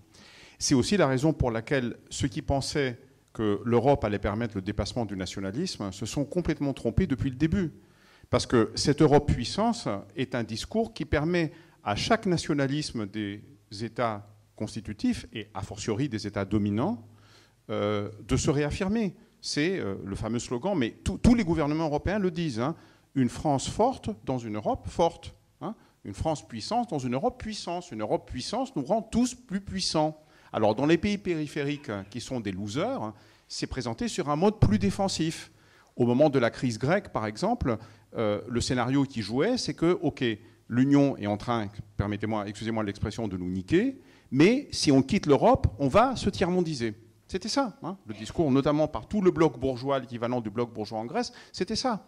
Et les gens qui étaient, à l'époque comme moi, partisans de la rupture, et notamment de la rupture avec l'euro, parce que sinon on allait se faire complètement avaler et imposer, comme ça s'est produit en fait avec le plan d'austérité, ils disaient, en dehors de l'euro, on va devenir, je ne sais pas, comme un pays d'Afrique du Nord, enfin on va déchoir, vous voyez. C'est-à-dire, dans les pays périphériques, ce qui est vendu, c'est valable aussi pour l'Est européen, c'est l'idée que l'Union européenne, bon, même si évidemment c'est inégal, parce que là c'est des subalternes, hein, mais vous savez, il y a le subalterne, c'est ce qu'a dit Spivak, hein, il y a toujours quelqu'un qui est plus subalterne que vous. Hein. Donc la logique de la subalternité consiste précisément à ça, hein, comment faire pour être un peu moins subalterne que celui qui est en dessous. C'est aussi la logique du racisme, hein, bien entendu. C'est pour ça que le racisme est totalement inhérent en fait à la subalternité en tant qu'internalisation, intériorisation d'une position d'être dominé. Donc, dans les années 70, c'était vendu comme un véritable rêve de progrès, de modernisation, surtout dans des pays qui avaient connu des dictatures militaires, hein, comme l'Espagne, le Portugal et la Grèce, comme aussi un rêve de modernité, donc politique, mais aussi sociale, etc. Bon, maintenant, il y a les lambeaux, d'une certaine façon, de ce rêve. Hein. C'est des scénarios de peur, en réalité, qui jouent à fond. Donc, le non-alignement, la désoccidentalisation sont des axes essentiels, hein. Ça, parmi les aspects les plus progressistes et les plus radicaux en fait, du discours de Mélenchon et de la France insoumise, c'est ça. Hein. Et quand Mélenchon dit, et il le dit dans plusieurs grands discours, hein, d'ailleurs dès la campagne de 2011, hein, il dit la France n'est pas un pays occidental. Pour moi, là, il y a une brèche tout à fait importante, et c'est à nous de pousser, d'aller plus loin, justement, pour lui donner un contenu anti-impérialiste et anticolonial ou décolonial plus cohérent et plus conséquent. Le discours de De Villepin, moi j'ai écouté attentivement hein, De Villepin, et je suis d'accord avec ce qu'a dit Ouria hier, hein, très très important. Hein. Ouria, vous le savez, s'il y a une chose qui est là, c'est le sens du réel, hein, et de partir du réel et non pas des projections qu'on se fait sur le réel. Quand elle a dit, attention, alerte, hein, d'une certaine façon, pour le discours de Villepin. Donc moi je l'écoute attentivement. Il est, on va dire, correct pour un politicien bourgeois sur la question de la Palestine, hein, c'est vrai, je veux dire, il dit des choses qui auraient dû être en fait évidentes, mais c'est à peu près tout. Concernant l'Europe et notamment le réarmement, il est à fond pour, en reproduisant le discours de l'Europe puissance, hein, en gros. Voilà. C'est une sorte de Macron, mais plus conséquent, vous voyez. Et puis il vend évidemment la France, elle sera à nouveau une grande puissance, elle va faire entendre sa voix. Il joue sur la mythologie du discours de 2003, qui, comme Marlène l'a brillamment démontré, a été en réalité démenti par Chirac et De Villepin lui-même quelques mois après, dans le cas de l'Irak. Alors, qui était Tsipras ? Alors, ça c'est une... non, justement, vous savez, le problème, c'est que justement, la tragédie, c'est une tragédie ce qui s'est passé en Grèce. Hein. C'est un désastre politique et la gauche mettra des décennies sans doute à s'en remettre. Hein. Pourquoi elle mettra des décennies ? Si on avait affaire simplement à un Olivier Faure, la tâche aurait été facile. On s'est fait berner par quelqu'un qui, d'une certaine façon, est un corps étranger en réalité à la gauche, hein, qui peut vraiment penser. Tsipras, c'est quelqu'un qui vient du peuple. Tsipras, c'est quelqu'un qui était un militant de la gauche radicale. Réel. Hein. C'est quelqu'un qui a été en première ligne, pour vous donner juste un exemple, bon, dans des mobilisations importantes, il était déjà militant lycéen. Il a commencé à apparaître sur la scène nationale lors d'une grève d'occupation lycéenne extrêmement radicale, menée essentiellement par des militants communistes et des militants d'extrême gauche, au début des années 90. Hein. Il était parmi les dirigeants du mouvement lycéen, et c'est comme ça qu'il est apparu pour la première fois à la télé. Bon. Pendant sa première campagne municipale à Athènes, il a porté un discours extrêmement radical contre la spéculation immobilière, de solidarité avec les squats, de solidarité avec l'occupation des lieux alternatifs, en première ligne dans la mobilisation pour la solidarité avec les migrants. Il était avec toute l'équipe des militants grecs qui ont essayé de débarquer à Gênes lors du fameux Forum social de Gênes de 2001, qui s'est terminé, comme vous le savez, par une répression, une véritable boucherie avec la mort notamment de Carlo Giuliani, assassiné par la police italienne. Ils ont été empêchés par la police italienne de débarquer même du bateau. Il y a eu des clashs très sérieux. Il était en première ligne. Bon, donc c'est quelqu'un qui vient vraiment de notre camp. C'est ça le problème. Hein, c'est ça le problème. Et le problème, c'est que Syriza, je m'excuse de le dire, mais Syriza, c'était pas la France insoumise, hein. Syriza, si vous lisez les statuts et le programme du Syriza de l'époque, hein, c'était un parti marxiste qui luttait pour la société sans classe et pour le renversement du capitalisme. Hein. C'était pas l'avenir en commun. Hein. C'est un parti qui a des racines profondes dans l'histoire du mouvement communiste grec, avec toute une partie de sa direction qui sont des gens qui ont connu la prison, voire les camps de déportation pour les plus âgés d'entre eux. Manolis Glezos, qui est un grand symbole, qui était un grand symbole de la résistance grecque, c'est un parti qui était en première ligne, et ça, c'est pas simplement du passé. Pendant la première phase de la crise, Syriza était en première ligne lors des grands mouvements d'occupation des places. Tsipras descendait pour dire il faut que le mouvement renverse le gouvernement. Vous en connaissez beaucoup, vous, des dirigeants de partis représentés au Parlement qui disent oui, il faut continuer jusqu'à renverser un gouvernement. Bon, il y avait Podemos hein, et Syriza en Grèce. Hein. Et c'était ça l'espoir qu'incarnait la Grèce justement à l'époque. Et on se souvient des slogans Syriza Podemos venceremos. Hein, on l'entendait en Espagne, on l'entendait en France. Enfin, ça a donné un espoir énorme. Donc, évidemment, les problèmes, c'était les problèmes d'un déficit de réflexion stratégique, y compris par rapport à l'Union européenne, et une illusion terrible qui a pesé sur la gauche radicale, pas simplement Syriza, sur la quasi-totalité de la gauche radicale européenne, qui consistait à dire on peut changer de l'intérieur d'une façon ou d'une autre l'Union européenne. On va mener un combat à l'intérieur et on a un mandat populaire, on a une légitimité démocratique dans le cas de la Grèce. Hein. Dans le cas de la Grèce, il faut se souvenir quand même de ce qui s'est passé. Hein. Nous, on dit en France, la France insoumise, c'est une émergence, on a une gauche de rupture qui est la première force à gauche, qui effectivement, avec Mélenchon, qui fait 22%, jusqu'à 22% à la présidentielle, 10% dans les élections intermédiaires. Syriza en Grèce est passé de 5 à 36%. C'est du jamais vu, jamais dans un pays européen après la guerre, un parti de la gauche radicale issu de la gauche communiste et d'une fusion même entre une partie de la gauche communiste et des organisations d'extrême gauche, notamment les organisations d'extrême gauche trotskistes et maoïstes parmi les plus importantes qu'il y avait en Grèce, réussit un tel bond politique. Donc c'est là où on comprend que justement ne pas tirer les leçons de cet échec, ne pas tirer les leçons de cette expérience, ne peut que conduire à de nouvelles déconvenues et à de nouveaux désastres. Si on ne dit pas aujourd'hui, maintenant, comment est-ce qu'on fera pour ne pas finir comme Tsipras, ben c'est pas la peine.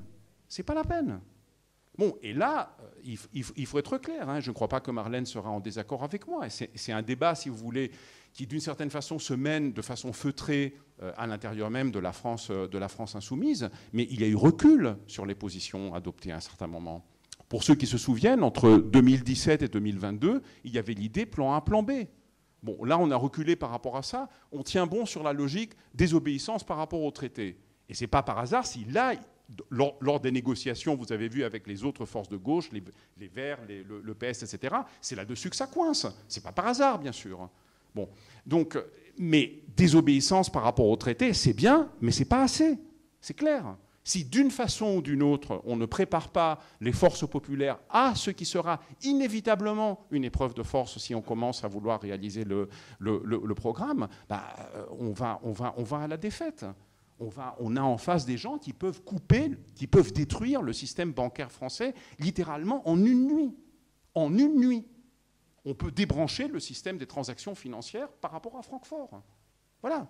Et tous ces discours, il y a ici souvent, et malheureusement c'est un discours qui existe en France, la France c'est pas la Grèce, parce que la France, vous voyez, c'est la France, etc. Oui, bien sûr, la France est beaucoup plus costaud économiquement que la Grèce ruinée de 2010, mais la France étant justement un pays central en Europe dont dépend l'équilibre politique du continent tout entier, la France étant un pays avec une bourgeoisie, une classe capitaliste autrement plus puissante que la bourgeoisie grecque, qui n'aurait jamais tenu, parenthèse, s'il n'y avait pas la troïka européenne derrière elle, bah, ça va être véritablement, ça va être saignant, quoi. Ça va être un rouleau compresseur impitoyable.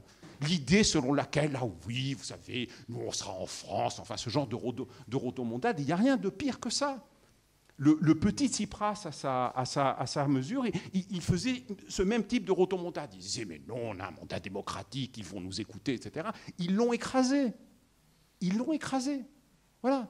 Parce qu'il se faisait des illusions, il était bercé, vous savez, dans cette mantra, qui existe sous une forme, si vous voulez, bon, allez, on va dire le mot qui fâche, réformiste peut-être dans l'approche de Tsipras, mais dans l'extrême gauche, vous trouvez le même genre de...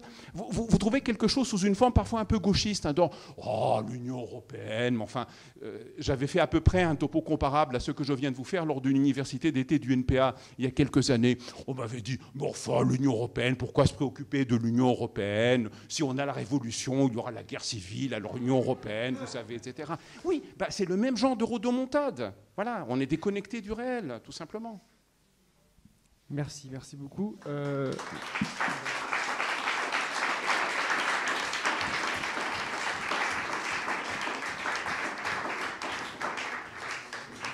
Deuxième et dernière salve de questions. Donc j'en ai une ici, il y en aura une autre là. Et il y en a encore là-bas ou c'est bon ? C'est bon, ça fait 4 questions, ça vous va pour finir ? Déjà, je tiens à dire que moi j'ai un prof de physique qui m'avait dit quand il y a des questions, c'est qu'on a compris, quand il n'y a pas de questions, c'est que ça s'est mal passé. Donc il y a des questions, ça s'est très bien passé, donc c'est bien. Je suis content qu'il y ait des questions.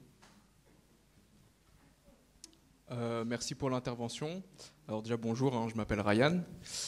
Sur le graphique de Marlène, par rapport au vote vis-à-vis des classes sociales, on a vu qu'il y avait beaucoup de classes ouvrières qui votaient Rassemblement National. Et au vu de l'histoire de l'humanité, je trouvais ça un petit peu contradictoire que justement voilà, les collectifs précaires se mettent du côté de l'extrême droite.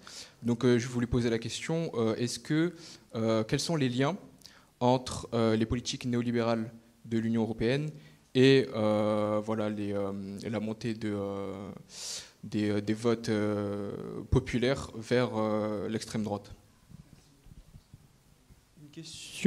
T'as une question toi ? Ouais. Bonjour Hicham, du coup de Parole d'Honneur. J'ai une question pour Marlène et Statis, c'est vis-à-vis des mobilisations des agriculteurs, parce que c'est un peu la première mobilisation à l'échelle européenne, notamment contre la dévalorisation du prix de la PAC et de l'intégration de l'Ukraine. Qu'est-ce qu'on peut en tirer de ça, puisqu'il y a quand même un mouvement de fascisation des agriculteurs ? Merci. Est-ce que tu peux répéter ? Pardon, vas-y. Je disais qu'actuellement, on a vécu quand même 1 an et demi de mobilisation d'agriculteurs à l'échelle européenne, ce qui est une première en termes de mobilisation politique, notamment contre l'intégration de l'Ukraine à l'Union européenne, et aussi contre la dévalorisation de la rémunération de la PAC. En même temps, il y a un mouvement de fascisation des agriculteurs, notamment on le voit en France avec la montée de la coordination rurale. Donc qu'est-ce qu'on peut en tirer de ça ? Est-ce qu'on peut travailler avec ces personnes-là ? Est-ce que c'est peine perdue ? Ou est-ce que c'est encore autre chose ? Merci beaucoup, Hicham. Une question et une autre, et sera bon, c'est ça ? Ouais. Ah oui. Là, c'est bon comme ça ? Ah, dans l'autre sens. Merci pour tout ça. J'ai juste une question, du coup, un peu directe.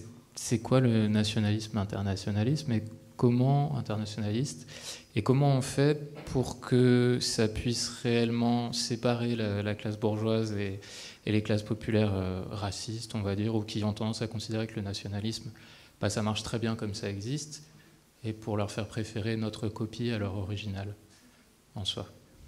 Enfin, ou en tout cas notre version, ou votre version, je ne sais pas trop. Et juste un commentaire, il y a un film qui est très bien sur la naïveté de Tsipras qui s'appelle Adults in the Room de Costa Gavras, c'est que moi j'ai trouvé très bien fait. Et on voit bien comme il se fait écraser, comme il n'a pas tout à fait conscience de ce à quoi il fait face. Merci beaucoup. Il y a plein de questions. Est-ce que ça vous dérange si on en a 5? Moi, je trouve ça bien qu'il y ait des questions. Donc, tu en avais une question, toi aussi derrière. Juste mets-toi là. Moi c'est vraiment rapide. Comme ça? C'est bon? Non, c'était juste pour rebondir par rapport à la question des morts anonymes dans la Méditerranée, dans la route vers les Canaries. Il y a, comme vous avez dit, il y a des associations qui font ils identifient les corps et ils vont contacter les familles dans les pays d'origine. Notamment, il y a une grande association qui s'appelle Caminando Fronteras en Espagne. Si vous lisez l'espagnol, de toute façon, c'est des chiffres. Et ces associations donnent les données aux États. Et c'est les États qui refusent de publier ces données. Donc les données sont à portée de main. Et donc ça veut dire qu'il y a une revendication là qui est vraiment aussi à portée de main parce que les données sont là. Je crois même que les États sont obligés de publier ces données et ils ne le font pas délibérément. Merci. Merci pour cette information. Après ça, est-ce qu'il y aura d'autres questions? Oui, non, non? Ok. Bonjour. Oh, bonjour, je m'appelle Ayoub et j'avais une question peut-être un peu plus pour Marlène par rapport à un concept qu'elle a utilisé, la bourgeoisie nationale. Est-ce qu'on peut encore dire qu'il existe une bourgeoisie nationale en France aujourd'hui? Notamment, vous avez parlé d'exemple de Total.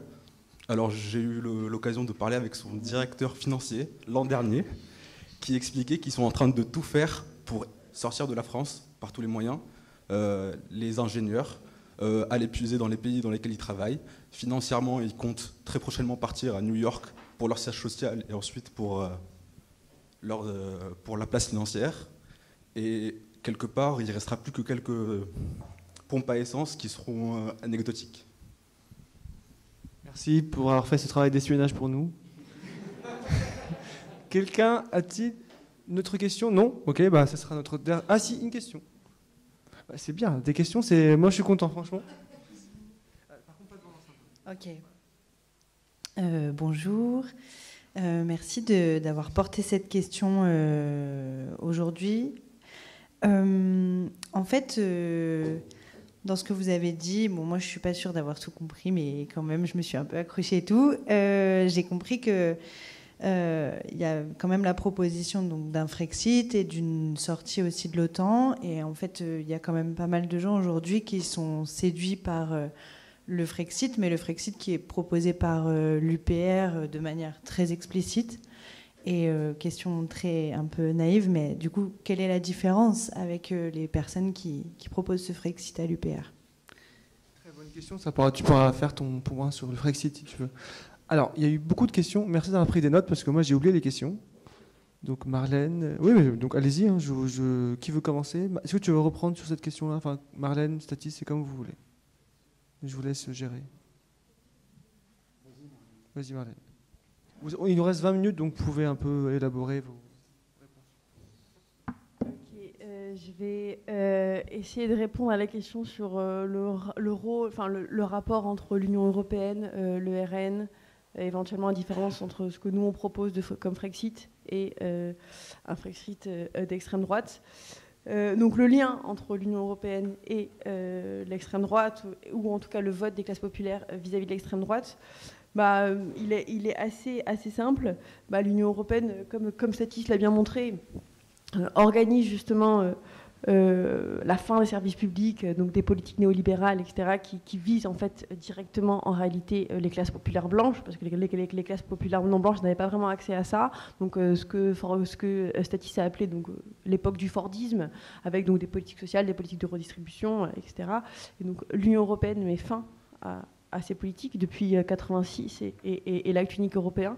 Et donc ce qu'on leur propose à la place, ce que Macron leur propose, ce que Hollande leur a proposé, et ce que le RN propose aussi, donc dans un alignement idéologique assez flagrant, et donc ce qu'on peut appeler la blanchité, donc une sorte de statut moral en fait, qui vise à préserver leur statut de blanc pour des miettes, parce qu'ils n'ont plus de services publics, etc. Mais on leur offre en fait le racisme, on leur offre le fait que des gens en dessous d'eux soient encore plus exploités qu'eux.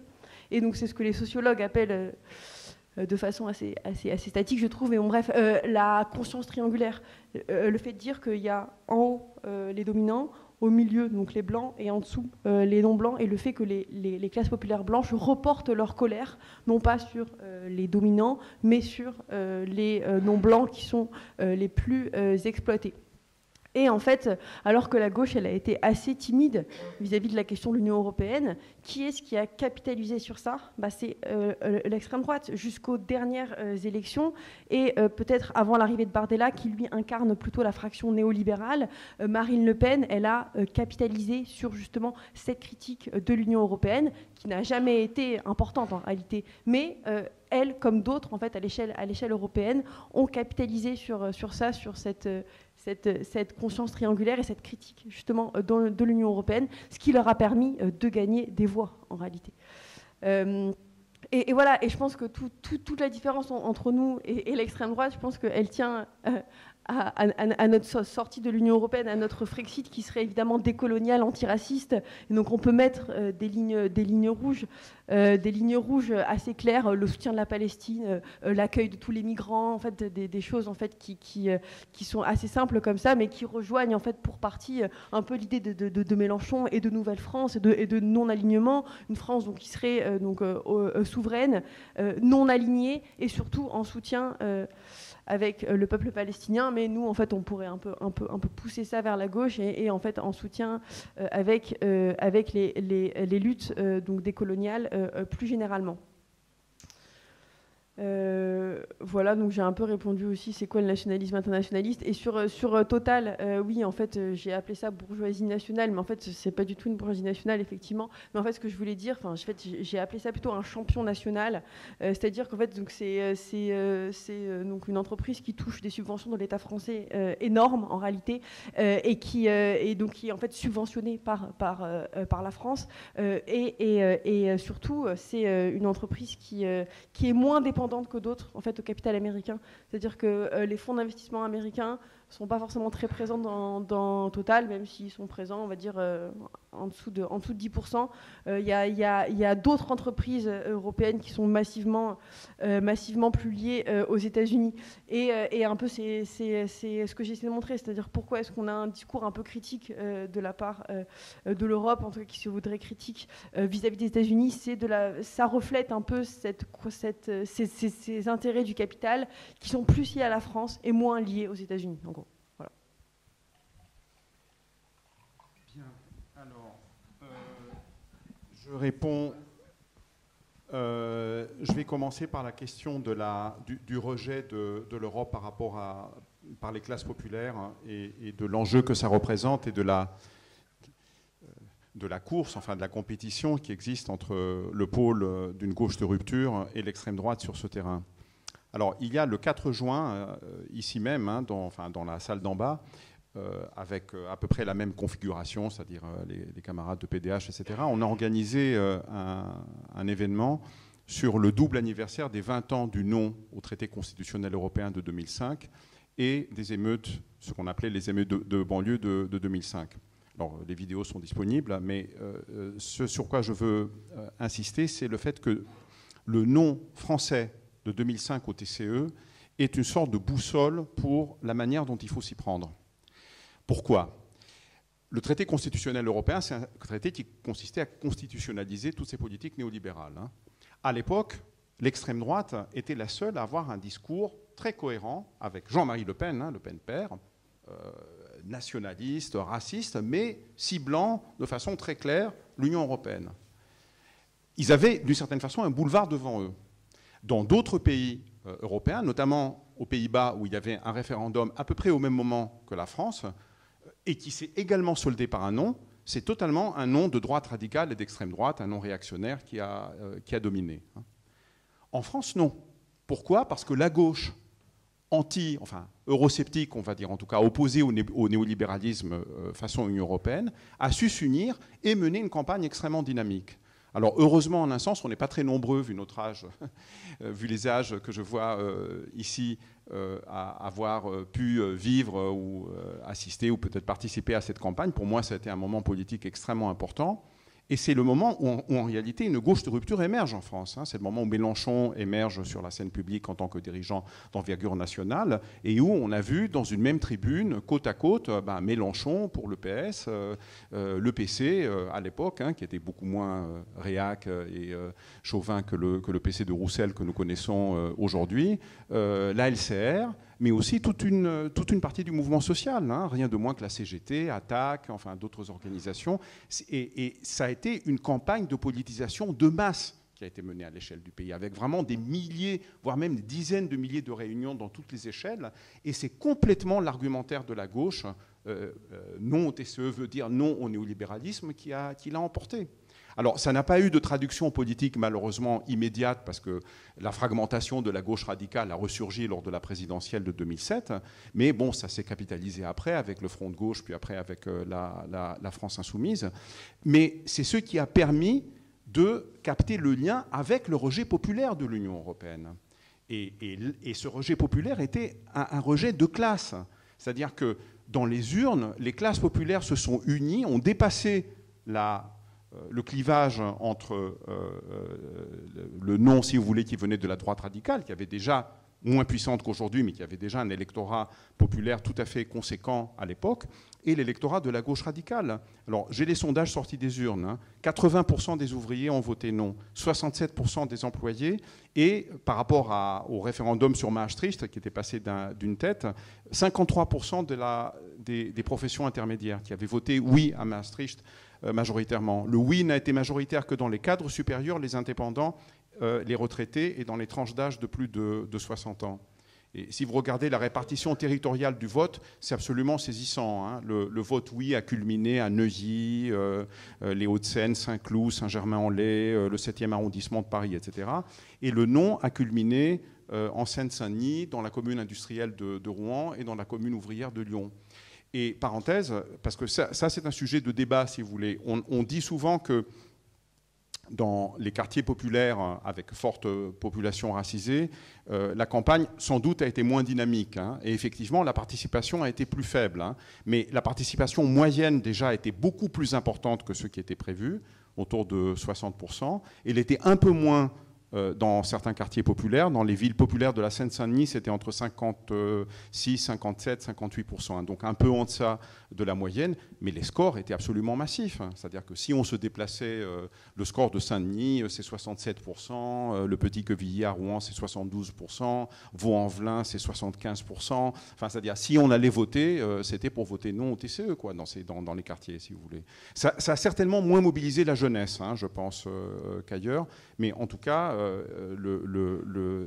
la fracturation, si vous voulez, à la fois en termes de race et en termes politiques, a été dépassée à ce moment-là sous l'hégémonie de la gauche radicale. Alors, et à mon avis, c'est le même genre d'opération, si vous voulez, qu'il faut réitérer aujourd'hui. Alors, rapidement maintenant sur les autres questions. Mobilisation des agriculteurs. Oui, le terrain est piégé parce que là, il y a une hégémonie des forces de réactionnaires dans la mobilisation des agriculteurs, mais pas que. Il y a la Confédération paysanne, bien sûr, mais même dans la coordination rurale, en fonction des endroits, il y a une relative hétérogénéité.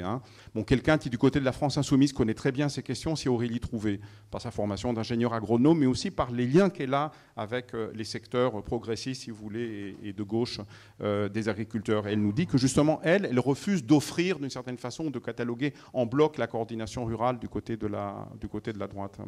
Oui, elle est présente, elle est présente lors des blocus, etc. Donc il y a une lutte, si vous voulez, il y a une lutte de ligne. Et là, je crois que ce que nous, on a à dire par rapport à ça, c'est que le problème n'est pas tellement l'Ukraine, même si, parenthèse, les clauses favorables qui ont été données aux importations ukrainiennes sont absolument scandaleuses. Ça, il n'y a pas. Mais là, ce qui est en cause, on le sait, c'est le modèle agricole, agro-industriel tel qu'il existe aujourd'hui. Et là, ça recoupe une division de classe à l'intérieur des agriculteurs. Vous savez que ça, c'est une position marxiste absolument basique et sur laquelle il faut tenir bon. La paysannerie, les agriculteurs ne sont pas une classe unifiée. entre l'actuel président de la FNSEA, qui est PDG d'une entreprise qui fait je ne sais plus combien de milliards de chiffre d'affaires, et les petits producteurs qui sont étranglés par les dettes, etc. Ils appartiennent à des classes sociales différentes. Le problème et la tragédie de la paysannerie française, c'est que c'est les fractions capitalistes, entrepreneuriales, qui ont joué à fond la carte du modèle agro-industriel, qui ont pris le dessus. Alors, nationalisme, internationaliste, bon, Marlène a dit l'essentiel. C'est pas nationalisme internationaliste. Hein, Ouria propose patriotisme internationaliste. Bon, moi, je serais plutôt pour la nation internationaliste, un peu comme Lordon l'a développé. Bon, ça me paraît. Mais bon, vous comprenez l'idée. Hein, c'est l'idée aussi de la citation de Fanon. C'était un peu aussi ce qu'on a dit hier dans le débat sur Fanon et Gramsci. C'est la nation comme création populaire. Hein, c'est retrouver la nation dans son moment fondateur, dans le moment qui est d'ailleurs celui de la Révolution française, où la notion même de nation émerge dans le sens qu'on lui connaît. C'est la captation de ça par l'extrême droite qui pose problème. J'étais en Angleterre, hein, j'ai bossé pendant 20 ans dans l'université britannique, donc j'étais en Angleterre au moment du Brexit, et j'ai pris peur parce que j'ai compris, enfin là où j'ai pris vraiment peur, c'est quand j'ai vu que le slogan fondamental des Brexiteurs, c'est-à-dire totalement la droite réactionnaire, hein, c'était « take back control », c'est-à-dire « reprenons le contrôle ». Comment vous voulez vous opposer à des gens qui vous disent « reprenons le contrôle » ? C'est un slogan tout à fait démocratique. Le problème, c'est qu'est-ce qu'on en fait ? Oui, moi aussi je veux reprendre le contrôle, mais je veux reprendre le contrôle pour affronter la Banque Centrale Européenne, pas pour virer les migrants, pas pour prendre des mesures racistes, pas pour prendre des mesures islamophobes, etc. Donc tout dépend. Vous savez, si on répète démocratie et qu'on ne donne pas un contenu à la fois social, etc., démocratique, antiraciste, évidemment, on peut se faire piéger. Pour les ONG et les réfugiés, il y a une notion que je n'ai pas eu le temps de développer, mais c'est juste, je la jette comme ça, c'est que c'est une notion qui a été développée par le théoricien britannique, je crois, Hans Kunnan, et pas que lui, hein, c'est l'euro-blanchité. Hein. L'Union européenne a véritablement promu l'euro-blanchité. Toute la politique des migrants est une politique qui est fondamentalement raciste. Et la preuve de ça, ça a été l'Ukraine. Hein. Quand il s'est agi d'accueillir les réfugiés ukrainiens, je n'ai rien contre d'accueillir les réfugiés ukrainiens, attention, hein, mais on a vu qu'il y a des réfugiés qui sont dignes d'être accueillis et d'autres qui sont accueillis par les armes de Frontex et par les milices libyennes qui sont censées faire et la Grèce et les autres pays qui se transforment en garde-chourme de l'Europe. Et pour vous donner des chiffres, il y a à peu près 5 millions de réfugiés européens qui ont été accueillis en 3 ans, en moins de 3 ans. Il y a 5 millions de réfugiés ukrainiens qui ont été accueillis, c'est-à-dire l'ensemble, autant que les migrants qui ont été en tout cas légalisés depuis 10 ans, hein, depuis ce qu'on appelait la crise des réfugiés de 2015. C'est pour avoir un peu un sens des proportions. Donc la différence avec le Frexit façon UEPR, bon, je crois que j'ai essayé de répondre à la fois en termes de fond, hein, donc on est pour un Frexit pour rompre avec les politiques néolibérales, pour rompre avec les politiques racistes, et on est d'autant plus facilité pour le faire que contrairement à 2005 ou contrairement même à la campagne de Marine Le Pen jusqu'à à peu près 2017, en réalité l'extrême droite a abandonné l'opposition à l'Union européenne. Il n'est plus du tout question de sortir de l'euro, il n'est plus du tout question en quoi que ce soit de se différencier des traités européens. Ils se sont complètement coulés dans le moule pour 2 raisons. À la fois parce qu'évidemment, il faut qu'ils fassent allégeance aux bourgeoisies et montrer qu'ils sont des bons gestionnaires des intérêts capitalistes, mais aussi parce qu'ils ont compris que l'Union européenne arrange parfaitement les propositions racistes et xénophobes parce qu'elle ne cesse de les mettre en œuvre. D'autant plus que maintenant, pour eux, ils se présentent comme une force de gouvernement, et ils sont au gouvernement d'un nombre croissant de pays européens. Donc ils ont très bien compris qu'il est parfaitement, que tout le dispositif qui permet à leurs propositions racistes, d'apartheid, etc., il est déjà en place en réalité, par les outils même que l'Union européenne a créés. Donc il faut se saisir de cette occasion pour proposer justement, notre proposition de rupture avec l'Union européenne sur des bases anti-néolibérales, antiracistes et anti-impérialistes. Merci beaucoup. On finit ici les questions et cet atelier. Est-ce que vous avez un dernier mot? C'est bon, on peut s'arrêter là, je pense. Marlène, c'est bon. Merci encore. Et on peut les applaudir encore. Merci beaucoup.